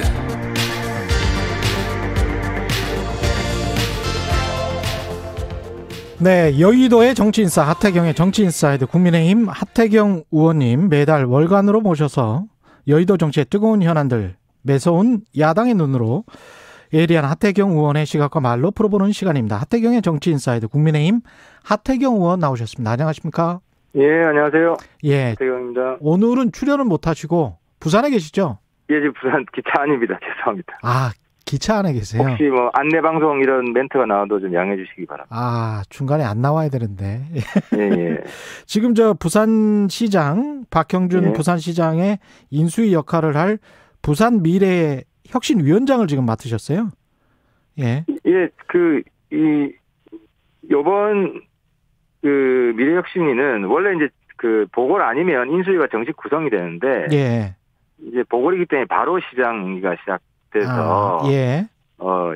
인수 기간이 따로 없고. 예. 하지만 이제 박 시장은 이번에 처음이기 때문에. 예. 좀, 비전을, 앞으로의 비전을 좀 세팅할 조직이 필요하다 해서. 예. 제가 좀 맡게 됐습니다. 거기서 한번 판을 깔아주시는군요. 예. 예. 어제 근데 하태경 의원님 칭찬하는 보도들이 몇몇 보이더라고요. 신문사에 사람을 좀 심으신 거 아닙니까? 예, 다시 한번 지금 방금 방송하려고 그래서 양해 좀 보였습니다. 예. 아니, 어제 신문사들의 하태경 의원 칭찬하는 기사들이 좀 있어서, 예? 청년을 대변하는 일에 남은 정치 인생을 걸겠다고 결심하고, 2030 소통에 힘써온 저로서는 정말 감개무량하다. 이건 뭐죠? 이 무슨 내용이에요? 그러니까 이제 아시는 분들도 있고 이제 모르시는 분들도 있는데 이제 우리 보수 진영이 그동안 뭐 일종의 어르신들만의 정당이었잖아요. 예. 그리고 그 영남에 국한된 지지 정당이었는데. 예. 저하고 이준석 전 최고랑 한 4년 전부터 이렇게 가다간 도저히 미래가 없다. 그 청년들, 젊은 층들에게까지 우리 지지층 확대를 해야 되고 젊은 층들과 함께 가는 정당으로 바꿔야 된다. 이런 취지로 지금 아주 일관되고 전략적으로 저희들이 이제 접근을 하셨군요. 4년 전부터. 그렇게 했습니다. 예, 어떤 걸 뭘 만드셨었어요? 그때 4년 전에 그러면? 4년 전부터 선언을 했죠. 저희들이 우리 정당은 젊은 층들과 함께 가고 젊은 층들을 위한 정당으로 완전히 바꾸겠다. 청년 보수 정당으로 바꾸겠다 해서 지금 특히 2030은 기존의 전통적인 보수 지지층과 완전히 다릅니다.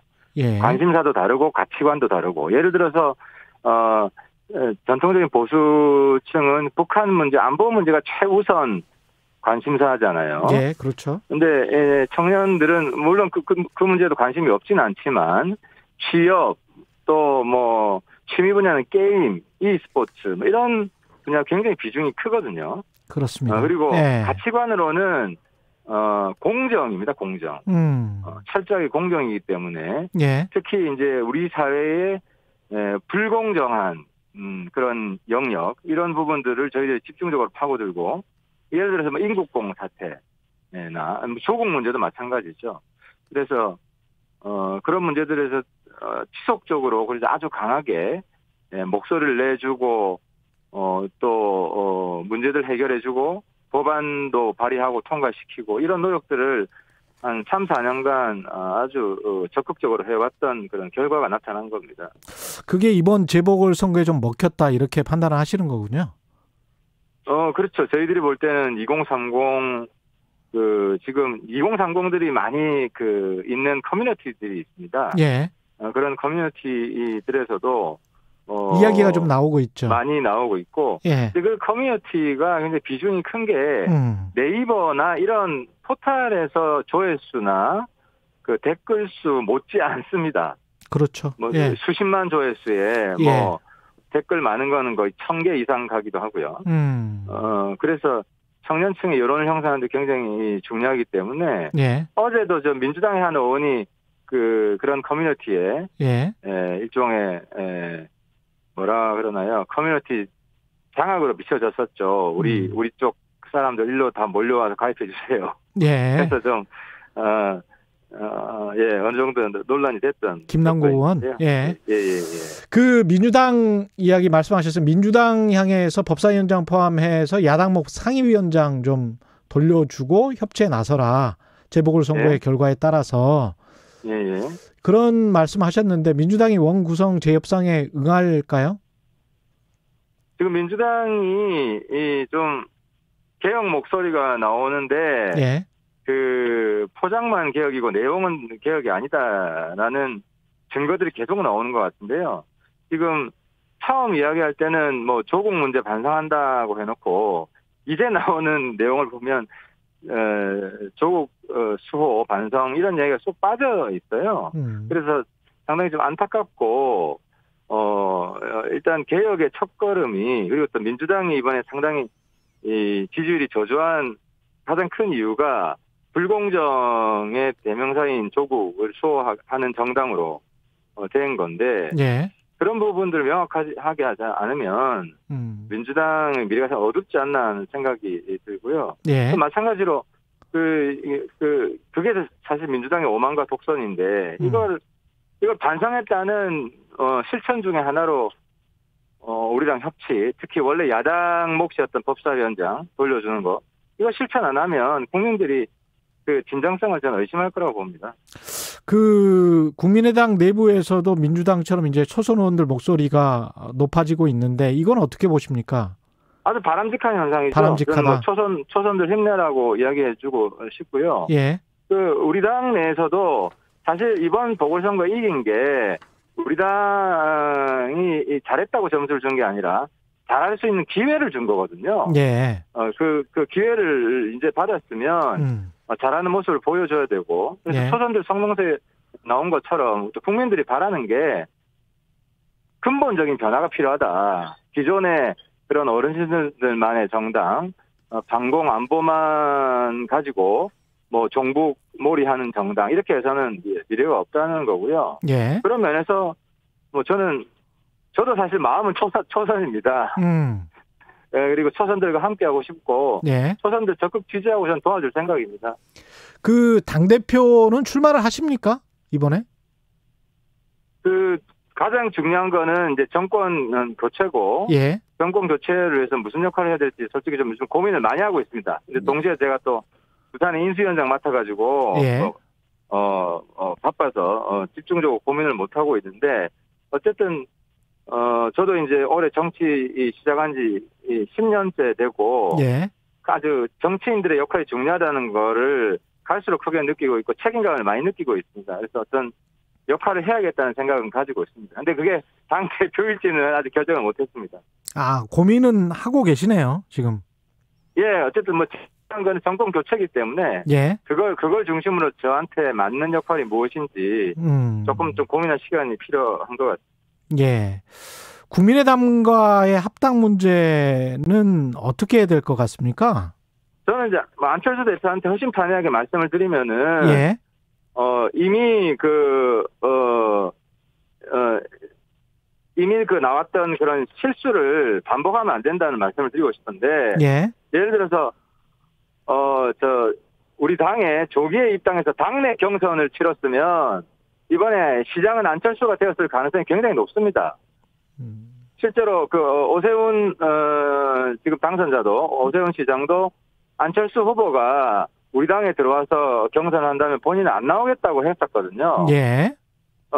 그랬기 때문에 우리 당시에 여론이 압도적이어서 그래서 우리 당과 합치는 거를 미루는 바람에 본인이 이번에 성공하지 못했다 하는 생각을 좀 했으면 좋겠고요. 예. 이게 늦으면 늦어질수록 안철수 대표에게 그렇게 저는 이롭지 않다고 생각을 합니다. 그래서 현실 빨리 이 통화 문제를 해결하는 것이 안철수 대표와 국민의당한테 안철수 대표 입장에서는 여보세요? 예. 중간에 약간 말이 끊겨서요. 예. 그 안철수 대표 입장에서는 대통령 선거를 생각하지 않을 수가 없을 것 같은데 김종인 전 국민의힘 비상대책위원장 대선 불출마 약속 지키라는 것, 예? 이것과 관련해서도 이제 하태경 의원님도 대선 불출마 약속은 지켜라라고 안철수 대표에게 이야기하고 있는 거죠, 지금. 어쨌든 정치인 덕목 중에 제일 중요한 게 약속을 했으면 가급적 지키는 거고 특별한 사정 변경이 없는 이상. 그래서 국민들이 정확히 기억하고 있을 거라고 보는데 서울시장 출마할 때 대선은 출마하지 않겠다라는 이야기를 기억하고 있으실 것 같고 그런 차원에서 그 약속은 이번에는 지키는 게 안철수 대표한테 좋지 않을까 하는 겁니다. 물론 뭐 다른 사정 변경이 있어서 그런 대선 그걸 번복할 수 있는 명분이 있다면 뭐 하실 수도 있다고 보지만 그런 새로운 명분이 설득력 있는 명분이 있을까 하는 생각이 듭니다. 그렇게 생각을 한다면 합당이 무산될 수도 있겠다라는 관측도 나올 수가 있겠는데요. 왜냐하면은 안철수 대표 입장에서는 굳이 그러면 국민의힘에 들어가서 뭘 하지라는 그런 생각도 할 수 있겠고. 할 일은 많죠. 예를 들어서 전당대회 출마하셔도 되죠. 아, 당대표로? 예, 그러면. 근데 세력이 없는 상황에서 지금 전당대회 출마해서 창피만 당할 가능성도 있잖아요. 그래서 안철수 대표뿐만 아니라. 금태섭 전 의원도 저는 통합을 조기에 하는 게 필요하다고 생각되고요. 아니, 금태섭 전 의원은 제3지대에 남겠다, 국민의힘에 들어가지 않겠다라는 거 아닙니까? 그래서 저는 저희 당이 노력을 많이 해야 된다고 보는데, 지금 전당대회 룰이 문제인데, 우리가 당원이 70%거든요. 그리고 일반 국민이 30% 돼 있는데, 저는 100% 국민 전대를 해서라도 금태섭, 안철수 오늘 합쳐야 된다고 봅니다. 근데 사실 10%로 하게 되면 그 두 분한테 결코 불리한 룰이 아니잖아요. 그 두 분 다 인지도도 높고 중도층 지지도도 높기 때문에 그런 양보를 당해서 해야 된다. 저는 그렇게 생각합니다. 그래서 지금은 어떻게 돼 있습니까? 지금은 70%가 당원 투표고요. 70%가 당원 투표. 30%가 국민 여론조사로 돼 있습니다. 그럼 뭐 절대적으로 국민의힘 기존 의원분들이 유리할 수밖에 없네요. 지금 상황. 그렇죠. 이걸 고쳐야 된다고 저는 생각합니다. 그래서 우리 당에도 이번 전대는 100% 국민 전대로 해서 금태섭 안철수 의원이 부담 없이 당에 들어올 수 있도록 이렇게 해야 된다고 생각합니다. 그렇게 제안하면 빨리 들어오실까요?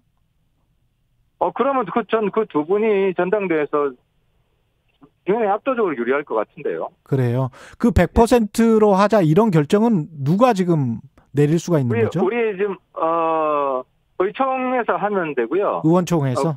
그리고 이제 우리 당 기구가 있습니다. 뭐 전국위원회 같은 게 있는데 보통 의총에서 이렇게 합의를 하면 그 뜻이 대체로 반영되는 편입니다. 예. 윤석열 전 총장 관련해서도 여쭤보지 않을 수 없을 것 같은데 리얼미터가 JTBC 의뢰로 지난 10일, 11일 전국 18세 이상 1,016명을 상대로 차기 대권주자 선호도 조사했는데 윤 전 총장 36.3%, 이재명 지사가 23.5%, 둘 사이 격차는 12.8%포인트로 오차범위 바뀌었습니다. 오차범위는 플러스 마이너스 3.1%포인트고요. 예. 이거는 어떤 의미라고 보세요? 중간에 가다가 약간 또 오차범위 안 또는 뒤지는 것 이런 게 나왔었거든요. 예. 뭐 대선 후보 지지율은 이렇게 부침이 있잖아요. 좀 올라가기도 하고 떨어지기도 하고 또 샘플 선정에 따라서 부침이 있고. 근데 하나 확실한 것은 윤석열 총장이 문정권의 탄압을 받고 특히 이 정권에 상관없이 공정하게 부정부패는 척결한다. 범죄자들은 단죄한다. 이런 일관성을 저는 보여주었고 그런 점들이 국민들의 높이 평가받았다. 그래서 저는 이게 거품 지지율은 저는 아니라고 생각합니다. 시대 정신인 공정성을 좀 대변하고 있다는 겁니다. 아니 관련해서 장모님 사건이랄지 그 처 의혹 관련은 아직 지금 해결된 게 아니잖아요. 그게 어떤 아킬레스건이 될 수 있지 않을까요? 거기에 대해서 뭐 구체적인 내용은 제가 잘 모르겠는데 앞으로 민주당이나 그쪽에서 계속 제기할 거 아닙니까? 제기할 건데 근거가 뚜렷하지 않은데도 계속 제기하면 오히려 윤석열 총장만 도와주는 게 될 거고요. 그리고 뭐 근거가 있는 거면 윤 총장이 해명을 잘 해야 되겠죠. 어쨌든 뭐 어떤 후보든지 어떤 대선 후보든지 그런 테스트는 다 있는 것이기 때문에 지금까지는 뭐 제가 볼 때는 큰 문제는 없는 거 아니냐 생각입니다. 그렇군요. 국민의힘 후보가 될 것인가 3정당 3지대 후보가 될 것인가는 아직 미지수인데 김종인 전 비대위원장은 본인도 국민의힘에 다시 돌아가지 않겠다. 그리고 윤 전 총장도 가지 않을 것이다. 입당하지 않을 것이다. 이렇게 어제 매일경제 인터뷰에서 밝혔거든요. 어떻게 보세요? 저희 당 내부에서 김종인 위원장한테 저는 굉장히 감사해야 된다고 생각을 하고요. 그리고 발언 하나로 너무 거칠게 김종인 위원장 엊그제 선거였잖아요. 그리고 국민의힘 후보들이 두 후보들이 서울, 부산 다 이길 거라는 확신이 보궐선거 운동 초기만 해도 그렇게 강하지 않았습니다. 그렇습니다. 부산은 좀 있었다고 하더라도 서울은 여론조사도 작게 나왔고 솔직히 서울시장 선거는 김종인 매직이었다라고 이야기해도 과언이 아니고요. 그래서 김종인 대표의 한마디 한마디에 대해서 그 행간을 좀 저는 읽어야 된다고 생각을 하고요. 행간은 뭐라고 보십니까? 핵심은 당의 변화죠. 그러니까 당 변화해라. 당이 변하지 않으면 김종인 대표 우리 당 도와줄 수 없다. 자기가 계속 밀고 나간 당의 변화가 새로운 당 지도부가 와서 끊기게 되면 사실 자기는 외부에서 도와줄 수 없는 거 아니겠습니까? 그래서 핵심은 제가 말씀드린 대로 우리 당이 특히 어르신들만의 정당이 아니라 젊은이들과 함께하는 정당으로 변모하고 그 속에서 근본적인 변화가 생기면 김종인 전 비대위원장도 당연히 도와줄 명분이 생기는 것이고 윤석열 총장도 당연히 우리 당에 들어오고 싶겠죠. 그래서 우리 당의 목표가 지금 어쨌든 윤석열 총장이 제1 후보이기 때문에 예. 윤석열 총장이 부담 없이 들어가고 싶은 정당이 돼야 된다. 안철수 금태섭뿐만 아니라. 예. 근데 부담을 느끼는 과거와 같은 정당, 어르신들만의 정당, 뭐 특정 지역만을 위한 정당, 그리고 뭐 종북몰이하는 정당 이렇게 되면 들어오고 싶겠습니까? 그래서 이런 당의 근본적인 변화를 계속해서 촉구하고 있다라고 보입니다. 마지막으로 홍준표 의원 복당 문제는 어떻게 생각하세요? 이제 아직은 조금 시기가 이를 것 같고 결국 저는 들어오실 거라고 보는데 예. 이제 홍준표 대표에 대해서는 당내에 의견이 지금 통일되어 있지 않습니다. 당내 통일되어 있지 않다. 예. 네, 의견 차이가 큽니다. 그 전에 이제 권성동, 김태호 의원은 당내 아무런 의견이 없어서 쉽게 들어갔고요. 예. 근데 이제 홍준표 대표도 좀 노력을 좀 해야 될 것 같습니다. 이제 우리가 지향하는 게 중도 확장 정당 그리고 품격 있는 정당인데 이제 어쨌든 안 만든다? 여기 좀 부합할 수 있게 그래서 당 내에서 반대할 수 있는 명분을 좀 뺏어버릴 수 있게 홍 대표님도 평소에 좀 더 노력을 해주시고 저도 뭐 우리 의원들을 좀 설득하고 하려고 합니다. 그래서 좀 그러면은 어쨌든 현재로는 좀 시기상조가 아니냐 생각입니다. 예. 오늘 말씀 잘 들었고요. 하태경의 정치인사이드 국민의힘 하태경 의원이었습니다. 고맙습니다. 예, 감사합니다. 공정, 공익, 그리고 균형. 한 발짝 더 들어간다. 세상에 이익이 되는 방송. 최경영의 최강시사.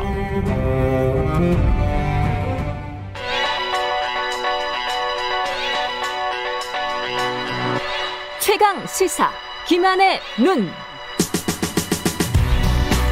네, 김한의 눈 시작합니다.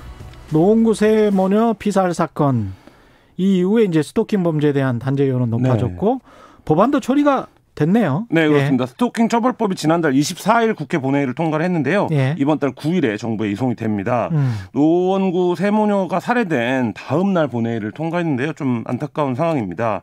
이 법은 이제 스토킹을 최대 징역 5년에 처하도록 처벌 수위를 높였는데요. 이 법이 역사가 굉장히 깁니다. 1999년에 처음 발의가 됐어요.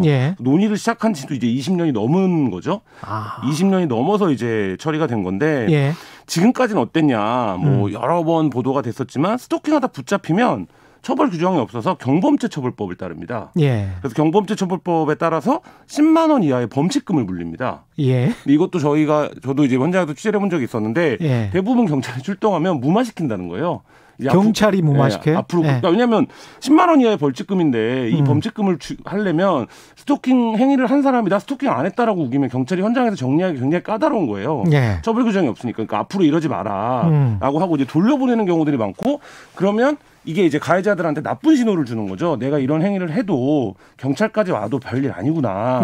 이렇게 되는 거죠. 근데 이제 N번방 사건에서 교사를 스토킹했던 가해자 기억나실 텐데요. 이게 이제 굉장히 큰 중범죄로 이어지는 관문이 됩니다. 그러니까 내가 스토킹을 하다가 처음에는 뭐 여러 가지 뭐 다른 마음에서 하다가 실제로 이제 그게 범죄로 이어지면 중범죄가 되는 거고 노원구 세모녀 살해 사건도 이제 전형적으로 이제 그런 스토리인데 이 부분에서 이제 이 스토킹에 대해서 강력하게 초장부터 통제를 하지 않으면 다른 중범죄를 이제 막기가 어렵다 이런 인식이 이제 드디어 20년 만에 국회 문턱을 넘은 거고요. 뭐 반의사 불법죄가 삭제되지 않은 점은 굉장히 아쉬운 점으로 꼽힙니다. 그러니까 반의사 불법죄라고 하면 이제 피해자가 원치 않으면 처벌하지 않는 거죠.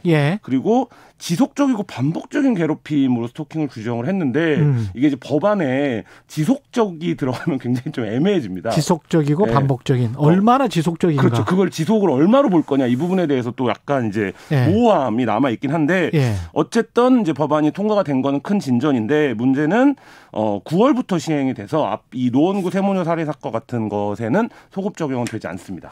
근데 그동안에 좀 가벼운 일로 처리가 됐었던 거는 사실이고 저도 생각을 해보니까 99년도에 이 스토킹 법안 나왔을 때 언론도 그런 이야기를 했었던 것 같아요. 지금은 그 이야기가 쏙 들어갔는데 사랑이냐 스토킹이냐.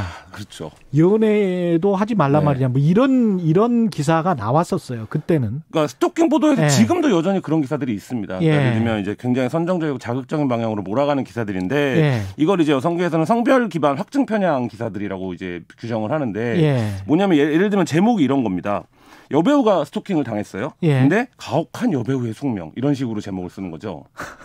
그러니까 실제 범죄 피해자가 됐는데 그거를 이제 여배우의 숙명이라고 표현하는 거고 또 어떤 스토킹 남성이 이제 고소가 되면 뭐 그 여성의 실물 미모 어느 정도냐 뭐 이런 걸 이제 제목으로 뽑는 언론들도 있는데요. 그러니까 여성의 미모나 매력이 스토킹을 부른다라는 관점이 여전히 우리 사회에 있는 겁니다. 있네요. 그리고 남성에 대해서는 가해자에게 서사, 스토리를 부여하는 방식으로 기사를 쓰는 경우들이 굉장히 많은데 이때 등장하는 게 이제 말씀하신 대로 뭐 짝사랑, 순애보, 지독한 집착 뭐 이런 표현들이죠. 그러니까 이게 범죄 행위를 뭔가 스토리가 있는 행위로 미화하는 형태의 제목들인데 여전히 이제 이런 것도 많고 뭐 쓴 기자들이 다 남자일 것 같아. 그래서 뭐 스토킹이 어떤 특별한 경험담이거나 아니면 뭐 소수의 극성스러운 자기를 좋아하는 사람이 하는 행위 이런 정도로 여전히 우리 사회가 스토킹을 봤기 때문에 스토킹에 대한 처벌이 지금까지 제대로 이루어지지 않은 측면들이 있습니다. 이해 부족이 있네요. 근데 아까 말씀하셨다시피 법에는 지속적으로 따라다녀야 된다는 거잖아요. 근데 법적으로 생각했을 때는 또 기준이 너무 광범위하게 잡아버리면 또 이게 또 문제가 될 수가 있으니까. 스토킹 범죄 같은 경우에 현장에서 어떤 얘기들 하냐면 내심의 의도를 좀 판단해야 되는 어려움이 있다라는 거예요. 그 규정이 명확하지 않으면 그 남자가 저기 서 있었는데 이 서 있는 게 나를 쳐다봤냐 안 봤냐. 피해자 입장에서는 나를 쳐다본다라고 생각을 했는데 그 남성 입장에서는 내가 여기서 매일 버스를 타는 자리여서 예를 들면 서 있다고 했을 때 그 내심의 의도 같은 것들이 완전히 이제 말하자면 엇갈릴 수 있기 때문에 이제 오해가 될 수도 있고 그런 부분이어서 근데 이제 그런 얘기들을 많이 하는데요. 경찰이라고 하는 제도가 존재하는 이유는 범죄자를 잡고 뭐 수사를 하고 이런 부분도 있지만 범죄를 예방하는 데 더 이제 중요한 초점이 있거든요. 그러니까 이런 부분에서 놓고 본다면 이제 스토킹 모든 것이 이제 처벌이 만능이 아니라 이런 부분들을 어떻게 경찰 인력으로 예방할 수 있는 것이냐 이런 부분들에 좀 초점이 맞춰질 필요가 있고요. 법도 여기에 좀 초점을 줄 필요가 있습니다. 성범죄들 같은 경우 왜냐하면 일어난 이후에 강력하게 처벌하는 건 이제 사후적인 문제고 그러면 성범죄가 일어나지 않도록 예방하는 데 경찰력이 집중될 필요가 있는 거잖아요. 그렇겠습니다. 스토킹 범죄도 사실 마찬가지입니다. 그러니까 우리가 이 부분에 대해서 이게 범죄다. 그리고 이 자체보다 이게 이제 중요한 더 중대한 범죄로 가는 관문이다. 이렇게 이제 인식을 한다면 이걸 어떻게 그러면 예방할 거냐. 이 부분에 좀 경찰력을 집중할 필요가 있고요. 어떤 수사 관행이나 제도 개선할 부분이 있나요? 그렇죠. 그러니까 이제 만약에 내가 스토킹이나 데이트 폭력을 당하고 있다라고 피해자가 신고를 하면 당장 가해자를 색출해서 잡고 현행 단계에서는 이제 법리적으로 입증할 게 별로 없다라고 하더라도 이 피해자 신변을 보호하고 그다음에 이 피해자를 계속적으로 모니터링하고 그다음에 이 피해자가 호소하는 피해 사실에 대해서 가해자한테 뭐 서면 공고를 한다든지 우리가 이 사건을 주시하고 있다. 뭐 이런 형태들의 좀 적극적인 개입 이런 것들이 굉장히 좀 필요해 보이고요. 그래서 이 부분에 대해서 피해자한테 혹시라도 이상한 상황이 발생하면 이러이러한 절차를 통해서 이렇게 매뉴얼대로 행동해달라. 이런 걸 고지해 준다든지 뭐 이런 게 이제 경찰력이 지금까지는 그런 형태로까지는 이제 접근하지 않았었는데 사실 이제 그런 이제 경찰력의 전환 이런 게 좀 필요해 보입니다. 여기서 조금 더 나가면 또 이제 경찰 국가 뭐 이렇게 아주 권위주의 국가로 돼버릴 수 있기 때문에 인간의 자유, 아까 내심의 자유 말씀하셨는데 참 골치 아프네요. 이것도. 어쨌든 이 스토킹 피해자가 느끼는 공포라는 게 다른 사람들은 상상할 수 없을 정도로 굉장히 강력합니다. 그 피해자들에게는. 근데 이 부분에 대해서 어쨌든 사회가 제도적으로 구원은 해줄 수 있고 네가 구조 요청을 하면 우리가 적극적으로 반응할 수 있다. 이 부분에 대한 시그널을 주는 것만으로도 굉장히 좀 큰 진전이 될 수 있지 않을까 생각이 듭니다. 알겠습니다. 김한의 눈이었습니다. 고맙습니다. 네, 감사합니다. KBS 라디오 최경영의 최강시사 2부는 여기까지고요. 잠시 후 3부에서는 김준일의 뉴스탐구 그리고 본격적인 시정 운영 시작한 오세훈 시장표 정책 방향에 대해서 공정한 경쟁, 투명한 평가로 개천에서도 용이 날 수 있다는 믿음을 줄 수 있어야 우리 세대의 이 잔인한 임금의 격차를 다음 세대까지 물려줄 수는 없지 않겠습니까? 모두에게 정의로운 그런 땅을 물려줘야 하지 않겠습니까? KBS 뉴스 홍사훈입니다. 오후 4시 5분 홍사훈의 경제쇼. 경제도 이제는 저 홍반장 홍사훈입니다.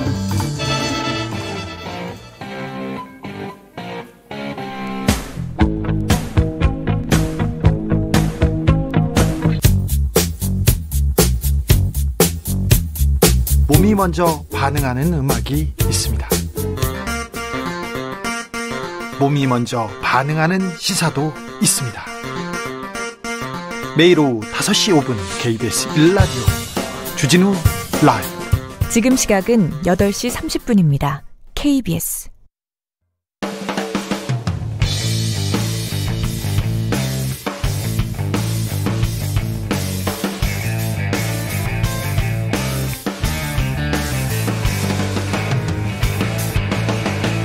최경영의 최강 시사.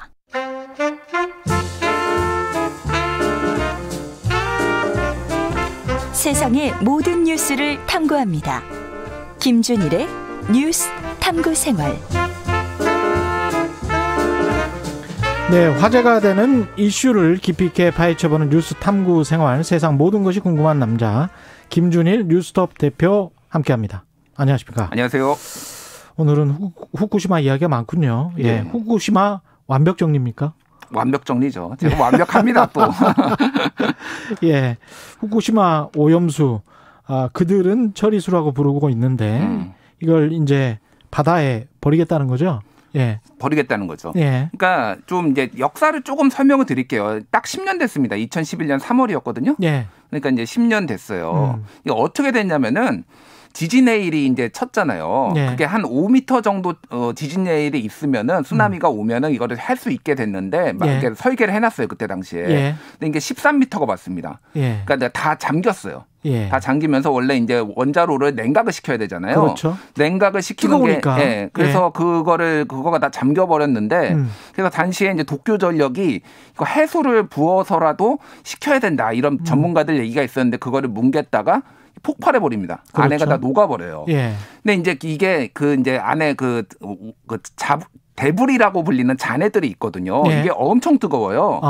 이게 그때 폭발할 당시에는 1200도까지 올라갔습니다. 그러니까 이제 다 녹아내린 거예요, 안에가. 예. 계속 뜨거워요, 지금. 그러니까 예. 어떻게 해야 되느냐? 물을 부어서 식혀야 됩니다, 지금도. 지금도 물을 붓고 있어요. 예. 이렇게 나오는 게 하루에 100톤에서 180톤 물 하루에 매일. 이게 그러니까 할 말이 예. 없는 거예요. 그러니까 이게 게다가 비가 오면은 지하수가 있잖아요. 여기가 이제 엉망진창이 됐으니까 지하수들이 또 이거 데브리하고 만나가지고 오염되고 이러면서 한때는 180톤까지 나오다가 이제는 한 100톤에서 뭐 140톤 정도로 줄었어요. 예. 어찌됐든 상상을 해보면은 하루에요. 이게 하루에. 그러면은 100톤이라고 하면은 5톤 트럭 뭐 몇 개인가요? 한 20대? 예. 20대가 이제 20대에서 30대가 매일같이 물이 나오고 있다. 이 오염수가. 그래서 이거 지금 일본 정부가 이거를 저장해 놨습니다. 그 앞에다가. 예. 그래서 137만 톤을 저장을 할 수가 있는데 이게 내년 가을이면 다 차요. 지금 125만 톤이 찼거든요. 예. 그러니까 이거를 어떻게 해야 되느냐. 이제 고민을 한 거예요. 그래서 계속 얘기가 나오는 게 처음에 5가지 방법을 일본에서 검토를 했어요. 예. 이게 하나가 이제 지금 말하는 해양 방류. 예. 그리고 두 번째는 다 끓여버리는 겁니다. 끓여버려? 예. 물을 다 끓여버려서 예. 다 수증기로 날려버리는 거예요. 그러니까. 예. 대기로 날려버리는 거예요. 예. 그 방법이 하나가 있고 또 하나는 이제 이거를 전기 분해를 하는 거예요. 그래서 수소와 산소로 전기 분해로 해가지고 날려버리는 거. 그 돈은 많이 들겠지만 뭐 갖가지 방법이 있군요. 예, 그리고 뭐 지하에다 매설하는 거 아니면 지층 깊숙한 곳에다가 이렇게 아예 300m 뭐 이런 데다가 넣어버리는 거. 근데 이게 수증기, 그러니까 이거 바다에 방류를 하면은 2018년에 나온 건데 34억 엔이면 된다고 해요. 34억 엔. 근데 우리로 따지면 한 340억 원. 예, 근데 이거를 물 끓여버리면은 이제 349억 엔. 10배가 들고요. 3천억. 지층 주입을 하면은 3,976억 엔, 100배가 됩니다. 그러니까 4조 정도. 예. 그러니까 방류를 하는 것보다. 그러니까 일본은 결국 이미 돈 문제네. 답을 정해놓은 상태예요. 그리고 그 이후에 공청회 하고 뭐 했지만 다 요식행위다. 이미 2년 전, 3년 전에 이미 해양 방류로 다 결정이 된 상태였어요, 이미. 그러니까 본인들의 비용 처리를 국제사회, 특히 인접 국가들에게 떠넘겨버리는 거라고 볼 수 있는 거 아닙니까? 그렇죠. 예.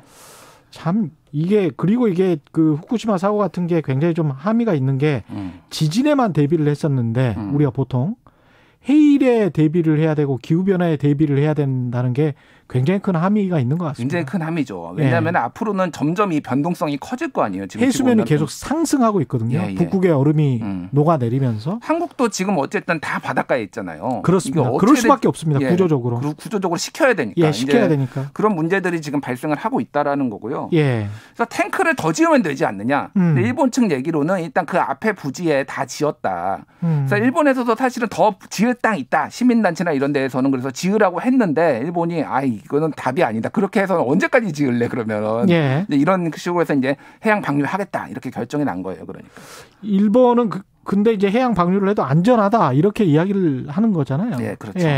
이제 다핵종 처리 시설 이름이 뭐지? 맨날 알프스라고 불립니다. 그러니까 뭐냐면은 이제 거기에 굉장히 많은 오염 물질들이 있잖아요. 방사성 물질이 있는데 이거를 저감하는 장치가 있어요. 그래가지고 IAEA 국제 원자력 기구의 기준에 맞춰가지고 그 기준치 아래로 이제 만든 다음에 이거를 바다에 뿌리겠다라는 거, 방류를 하겠다라는 거거든요. 근데 실제 이제 그 일본에서 처리를 했다라고 주장을 했는데 일본에서 다시 다 시민사회단체들이 검사를 해보니까 기준치보다 높게 나왔다. 이게 이제 문제가 돼가지고 그럼 다시 하겠다. 뭐 이런 상황이라서 약간 불신이 있어요. 그거 자체도 정말 뭐 다른 방사성 물질이 들어가 제대로 처리가 됐느냐. 그게 하나가 있고 또 하나는 삼중수소는 이 다핵종 제거 시설로 제거 설비로 안 없어집니다. 삼중수소 같은 경우에는 이제 그것도 방사성 물질이거든요. 삼중수소가 뭐냐면은 이제 수소는 원래 이게 핵 하나하고 전자 하나로 구성되어 있는데 핵 안에는 양성자만 있어요. 근데 중성자가 가끔 가다가 하나가 들어갑니다. 그러면 이게 이제 중수소가 되는 거고 중성자가 2개 들어가면은 삼중수소가 되는 거예요. 무슨 말인지 아시겠습니까, 여러분? 그러니까 그냥 쉽게 얘기하면은 중성자가 없는 게 정상이잖아요. 그러니까 그게 99%거든요. 저 수소에. 그러니까 삼중수소가 되면 불안정한 거예요. 불안정하다. 그러면 원래 중성자가 튀어나가려고 할 거 아니에요. 그 와중에서 방사선이 발출이 된다. 배출이 되는 거예요. 그게 반감기가 12.3년입니다. 12.3년. 차차 줄어드는 기간이. 그러니까 반이 되는 게 12.3년이고 반이 되는 건 24년. 반이 되는 거는 뭐 그런 식으로 36년 이런 식으로 되니까 생각보다는 굉장히 길다. 일본의 그린피스도 이런 것 때문에 인간의 DNA에 데미지, 해를 줄 수 있다 이런 성명을 발표를 했더라고요. 그러니까 이게 삼중수소의 특징이 뭐냐면은 이 가시거리가 매우 짧아요. 그러니까 이게 방사선이 피부를 못 뚫습니다. 삼중수소는. 근데 이게 속으로 들어가면은 피폭이 되는 거예요. 내부에서는 이렇게 나올 거 아니에요. 그러니까 예를 들면은 삼중수소를 우리가 마셨다. 그러면 웬만하면 다 배출이 된다고 합니다. 며칠 안에. 근데 일부 남을 가능성이 있으면은 그게 남아가지고 이렇게 계속 몸에서 배출하는 거 하나. 그리고 또 하나는 이게 이제 변해요. 그러니까 가능성인데 뭐냐면은 이게 수소잖아요. 어쨌든. 그렇죠. 그럼 몸 안에 있는 수소하고 이렇게 협착이 됐을 경우에 이게 12.3년 뒤에는 헬륨으로 바뀝니다. 그러면은 DNA가 파괴될 가능성이 있는 거예요. 그러니까 무슨 말인지 알겠죠? 이게 원래 수소였는데 헬륨으로 변하면은 DNA가 파괴가 될 가능성 뭐 이런 것까지 얘기가 나오면서 삼중수소를 조심해야 된다. 그리고 얼마 전에 월성원전에서 삼중수소 논란이 있었잖아요. 주민들이 삼중수소 많이 검출됐다. 뭐 이런 얘기들이 이제 있으니까 걱정을 하는 거죠. 그런데 반대로 원자력 업계에 계시는 분들, 학자분들도 그런 분들이 있는데 조선일보 보도에서도 그런 게 나왔어요. 수산물 먹어도 된다. 일본산 수산물도. 그리고 방사성이 그렇게 뭐 우리 자연 반사성이 있으니까 그렇게 크지 않다. 그래서 인간에게 해롭지 않다. 이렇게 주장하시는 분들도 분명히 있더라고요. 그러니까 이제 이게 과학의 영역이거든요. 과학의 영역인데 어느 정도 양을 먹으면 괜찮으냐 아니냐가 좀 명확하게 나와야 되고 아까 말씀드렸듯이 삼중수소 들어가더라도 웬만하면 몸 밖으로 배출이 됩니다. 그렇죠. 근데 이게 지속적으로 계속 먹었을 때 이를테면 이거 인간 가지고 실험을 할 수는 없잖아요. 이것도 그거를. 쌓입니까? 그러니까 잘 안 쌓인다라는 게 중론이에요. 근데 쌓이지 뭐 그렇다 100% 장담할 수 없다라는 거죠. 그러니까 그리고 이게 20년, 30년 동안 먹으면 어떻게 될 것이냐. 이제 이런 문제들이 우려들이 있는 거죠. 그러니까 이게 지금 결국은 후쿠시마에서 이 오염수를 방출을 하면 200일 만에 제주 인근 바다로 도착한다. 그러면 이거는 정확히 계산이 된 건가요? 그러니까 200일 만에 제주도 해역에 도착하는 거는 일부가 그러니까 이렇게 시뮬레이션을 해보면은 이게 일본 열도 동쪽에다 뿌리는 거잖아요. 그러면 이게 이제 원래 태평양을 한 바퀴 돕니다. 그래서 일반적으로는 빠르면 1년, 뭐 길면은 4, 5년 정도 걸린다라는 건데 일부 해류가 정확하게 다 태평양과 똑같이 도는 건 아니잖아요. 그렇죠. 해류의 역량에 따라서 일부는 제주도 앞바다로 들어올 수가 있다라는 게 이제 그 해류 시뮬레이션을 해보면 나온다라는 거예요. 그러니까 더 이제 약간 우리는 민감할 수밖에 없는 거죠. 우리랑 한국이랑 중국이 민감한 거예요. 한국이랑 중국. 그래서 중국 당국도 여기에 관련해서 그 우려를 표시를 했는데 그럼에도 불구하고 이 원전을 지금 가지고 있는 보유하고 운영하고 있는 나라들은 삼중 수소를 배출하고 있는 거 아닙니까? 우리나라도 그렇고. 이게 불편한 진실인데요. 일본이 이렇게 하겠다라고 하는 데는 근거가 있는 거예요. 한국을 비롯해서 전 세계가 다 지금 삼중수소 물을 다 버리고 있어요, 바다에다가. 그래서 한국이 작년에, 그러니까 2019년에 어느 정도 버렸냐면은 366조 베크렐은 이제 단위입니다. 366조 베크렐을 바다에 버리거나 아니면 공기 중으로 뿌렸어요, 이렇게 원자력 발전소에서. 근데 지금 저기에 일본의 그 지금 후쿠시마 오염수에 들어가 있는 게 대충 한 900조 베크렐 정도 됩니다. 그러면은 한국이 3년치 버린 게 일본에 지금 보유하고 있는 거 정도 되는 거예요. 125만 톤의 오염수라는 것이. 거기에 이제 900조 베크렐이 있고 한국이 그러니까 2019년에 366조 베크렐. 그러니까 3배. 그러니까 3년치 버린 게 일본이 버린 거하고 비슷하다라는. 그러니까 일본도 사실 이거를 2년에 걸쳐서 버리겠다는 거잖아요. 2년이 아니라 30년에 걸쳐서 버리겠다. 30년에 걸쳐서? 2년은 내후년부터 아마 버릴 것이다. 왜냐면은 내후년부터인데 이거를 그래서 그렇게 너희들 걱정하면은 우리 이거 장기간에 조금씩 버릴게. 30년 동안 버릴게. 40년 동안 버릴게. 이제 이렇게 나오는 거니까 이게 IAEA 기준에는 맞거든요. 그러니까 이제 주변 국가에서 반발은 하지만은 어떻게 할 수 없는 약간 이런 상황이 된 거예요, 지금. 묘하네. 그러면 우리 당장 뭐 수산물 걱정 같은 경우는 어떻게 우려입니까? 그냥? 일단 올해 1월에 이미 한국 정부가 이제 어떤 그 이 삼중수소나 방사성에 대해서 기준을 강화를 했어요. 지금도 이미 다 검사를 하고 있습니다. 그래서 안전한 것만 하는 건데 아예 이제 일본 거를 아예 들여오지 말아야 된다라고 이제 그렇게 주장하시는 분들도 있어요. 이거 방류를 하면은. 근데 이제 저번에 기억하실지 모르겠는데 후쿠시마 도호쿠 지방 거 해산물 안 들어왔다라고 해서 WTO에 일본 정부가 제소하고 한국이 승소한 적이 있습니다. 그거 기억하시죠? 2심에서 이겼죠? 2심에서 이겼죠. 그러니까 이게 만약에 국제 분쟁으로 이제 될 수 있다. 만약에 그럼 과학적으로 이게 안전한데 무슨 근거로 또 막느냐 이제 이렇게 될 가능성들이 있는 거죠. 그러니까. 아까 말씀하신 대로 30년에 걸쳐서 하고 IAEA도 안전하다고 했는데 이렇게 나오겠네요. 그러니까 이제 국제 분쟁, 무역 분쟁 가능성이 매우 커진다. 이제 그렇게 되면은 여러 가지 어려운 상황이에요. 게다가 너희들도 버리지 않느냐. 그러니까 이거 그래서 다른 나라들이 침묵하고 있는 미국은 지지했거든요. 미국은 저 멀리 태평양 연안이니까. 멀리도 있는 것도 있는데 미국도 버립니다. 러시아도 버리고 영국도 버리고 다 버리고 있어요. 삼중수소를. 원전하는 곳들은 다 버리는 다 버리고 있는 상황이에요. 그러니까. 불편한 진실이지만 알아야 할 진실. 말씀 감사하고요. 지금까지 김준일 뉴스톱 대표였습니다. 고맙습니다. 감사합니다. KBS 1라디오 최경영의 최강시사 듣고 계신 지금 시각은 8시 42분입니다. 이 시각 교통정보입니다. 서울 시내에 지금도 많이 밀리는데요. 구리 쪽 강변북로 통해서 김포대교부터 한남대교 쪽 이동에 70분 정도 예상되고 이후로도 영동대교 부근 다시 속도 떨어집니다. 나란히 가는 올림픽대로 상대적으로 수월하지만요. 행주대교부터 성산대교 쪽 이동에 30분이 넘게 걸리며 가장 통과가 더디고요. 내부순환도로 성수 분기점 쪽 정릉램프 부근 3차로에는 고장난 차 서 있습니다. 살펴 지나셔야겠습니다. 서부간선도로는 외곽 향하는 금천 방면 정체 극심해서요. 전 구간 이동에 1시간 11분 정도 걸리고 있습니다. KBS 교통정보센터였습니다. 여러분은 지금 KBS 1라디오 최경영의 최강시사와 함께하고 계십니다. 재보궐선거 치러진 지 꼭 일주일 지났는데요. 오세훈 서울시장이 선거 과정에서 제시한 공약 이행하는 데 있어서 시장 정결사항으로 되는 것도 있겠습니다만은 서울시 의회를 거쳐가야 하는 영역도 상당히 많죠. 그렇기 때문에 민주당 소속 의원들 대다수인 서울시 의회와 오 시장과의 갈등이 촉발되는 것 아니냐는 일각의 관측도 많습니다. 재개발 재건축 규제, 광화문 광장 재구조화 공사, 내곡동 땅, 오세훈 처가 일가의 내곡동 땅에 관한 조사 등 서울시 현안 관련해서 김인호 서울시의회 의장 연결돼 있습니다. 안녕하세요. 안녕하세요. 반갑습니다. 의장님은 그냥 10여 년 전에 오세훈 시장 재임 시에도 의원이셨겠습니다.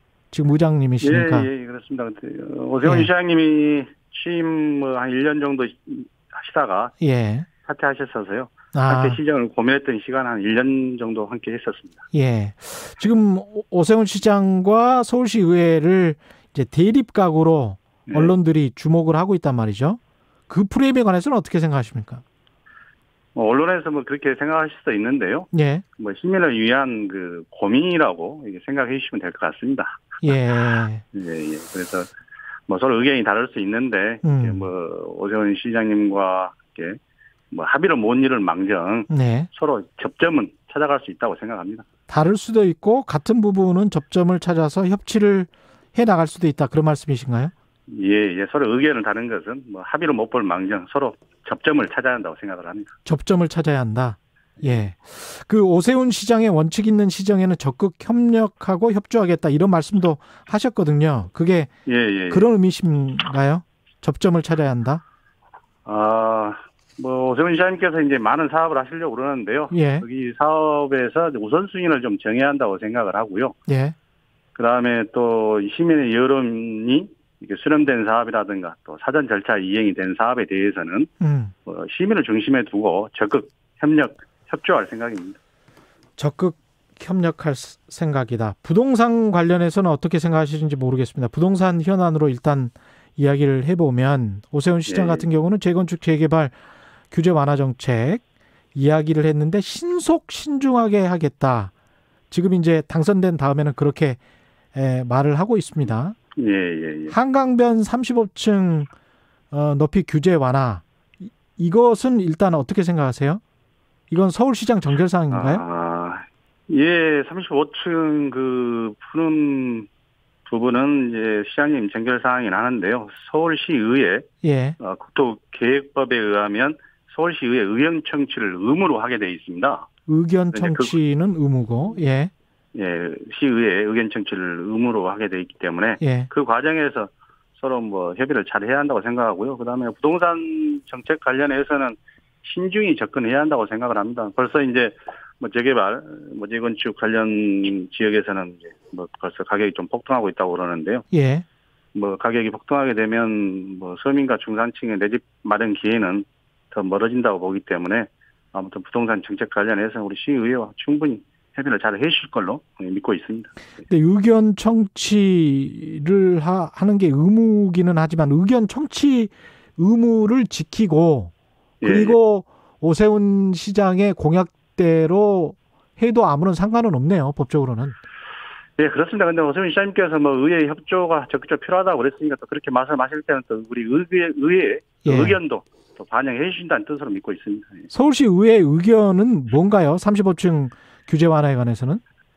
그래서 이제 제가 좀 전에 말씀드렸다시피 부동산 정책에 관련해서는 또 서민과 또 중산층 또 내 집 마련을 이렇게 기대하고 있는 또 준비하고 있는 분들을 위해서 가격이 폭등하고 그런 것을 좀 완화시키고 또 가격 폭등을 막는 그런 부동산 정책을 서로 협의해야 한다는 얘기입니다.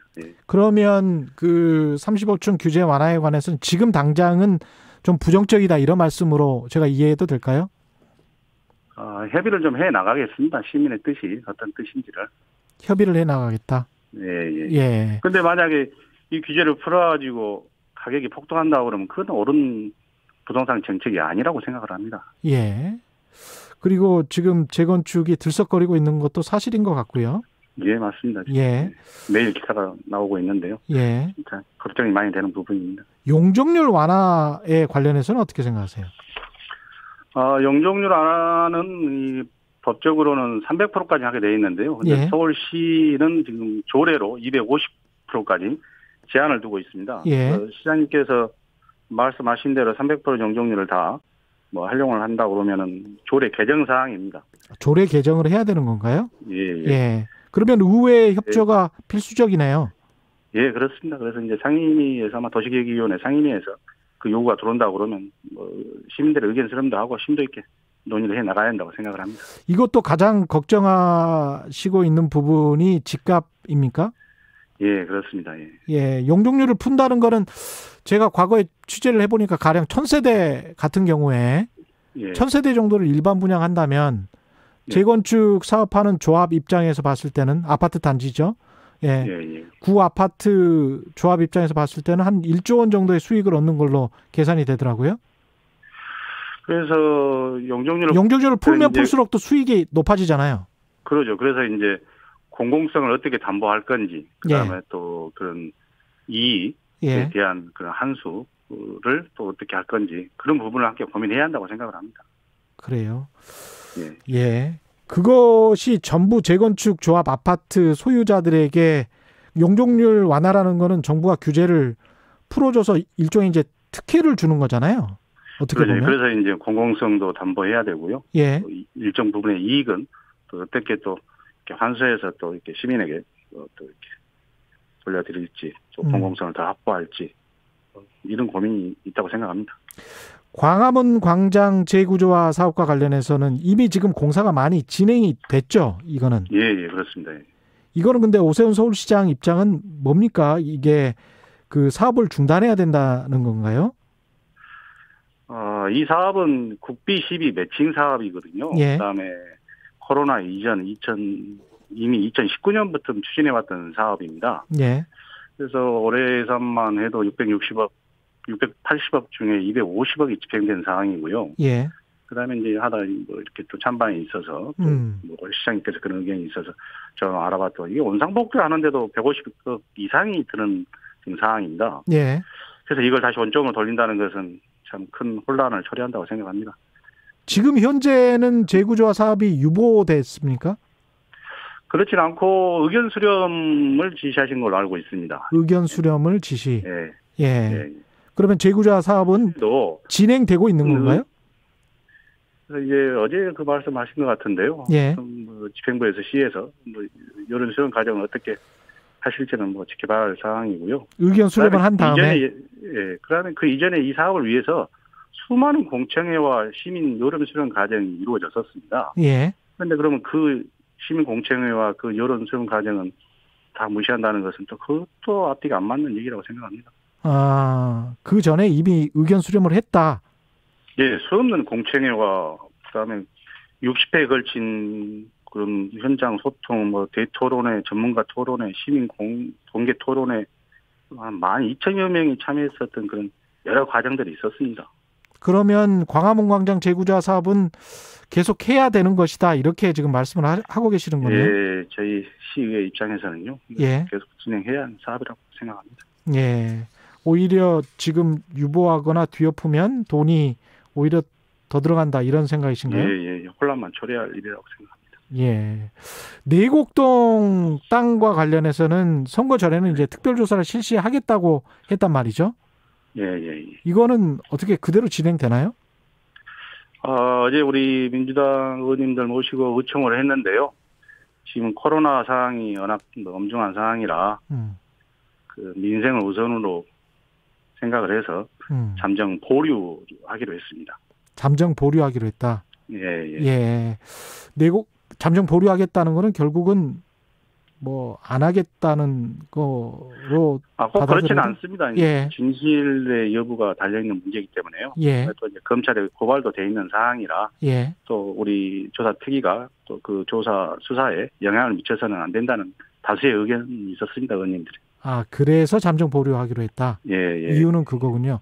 아까 관련해서 광화문 광장 재구조 사업과 관련해서 오세훈 시장 측과 일각의 시민단체에서 이제 반대를 하는 이유가 현재 시점에서 코로나라는 재난의 특수적 상황 때문에 일단 재구조 사업을 유보하자는 그런 의견인 건가요?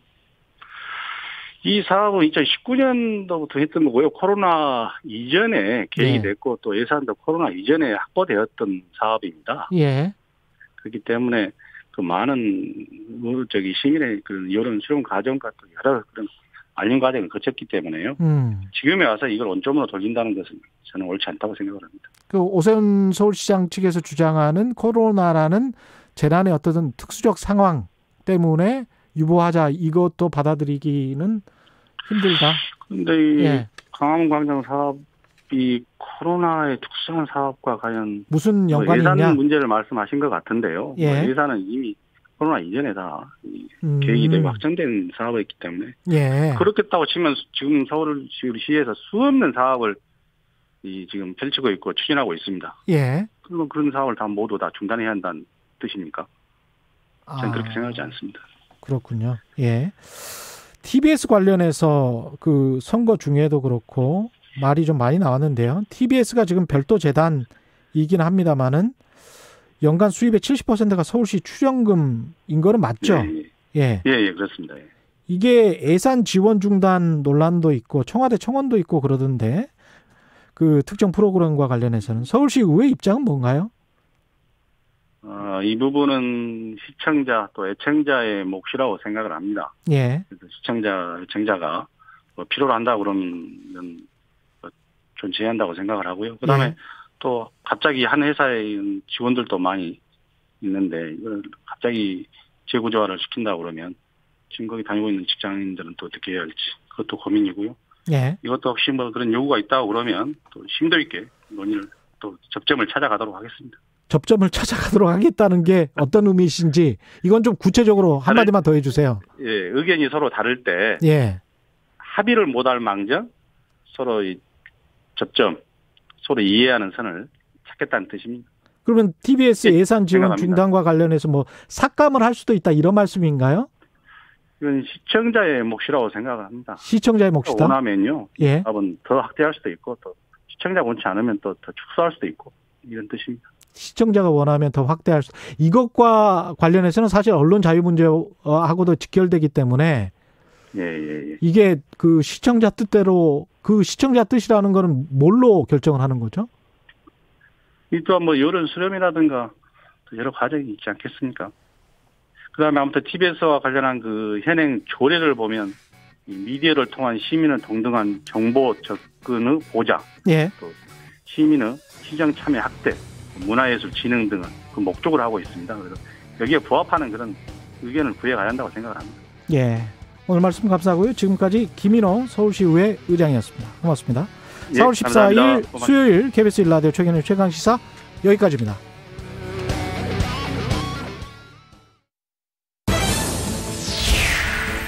코로나19 확산세를 멈추기 위해 백신 접종이 중요한 시기입니다. 1946년 12월 31일 이전 출생, 75세 이상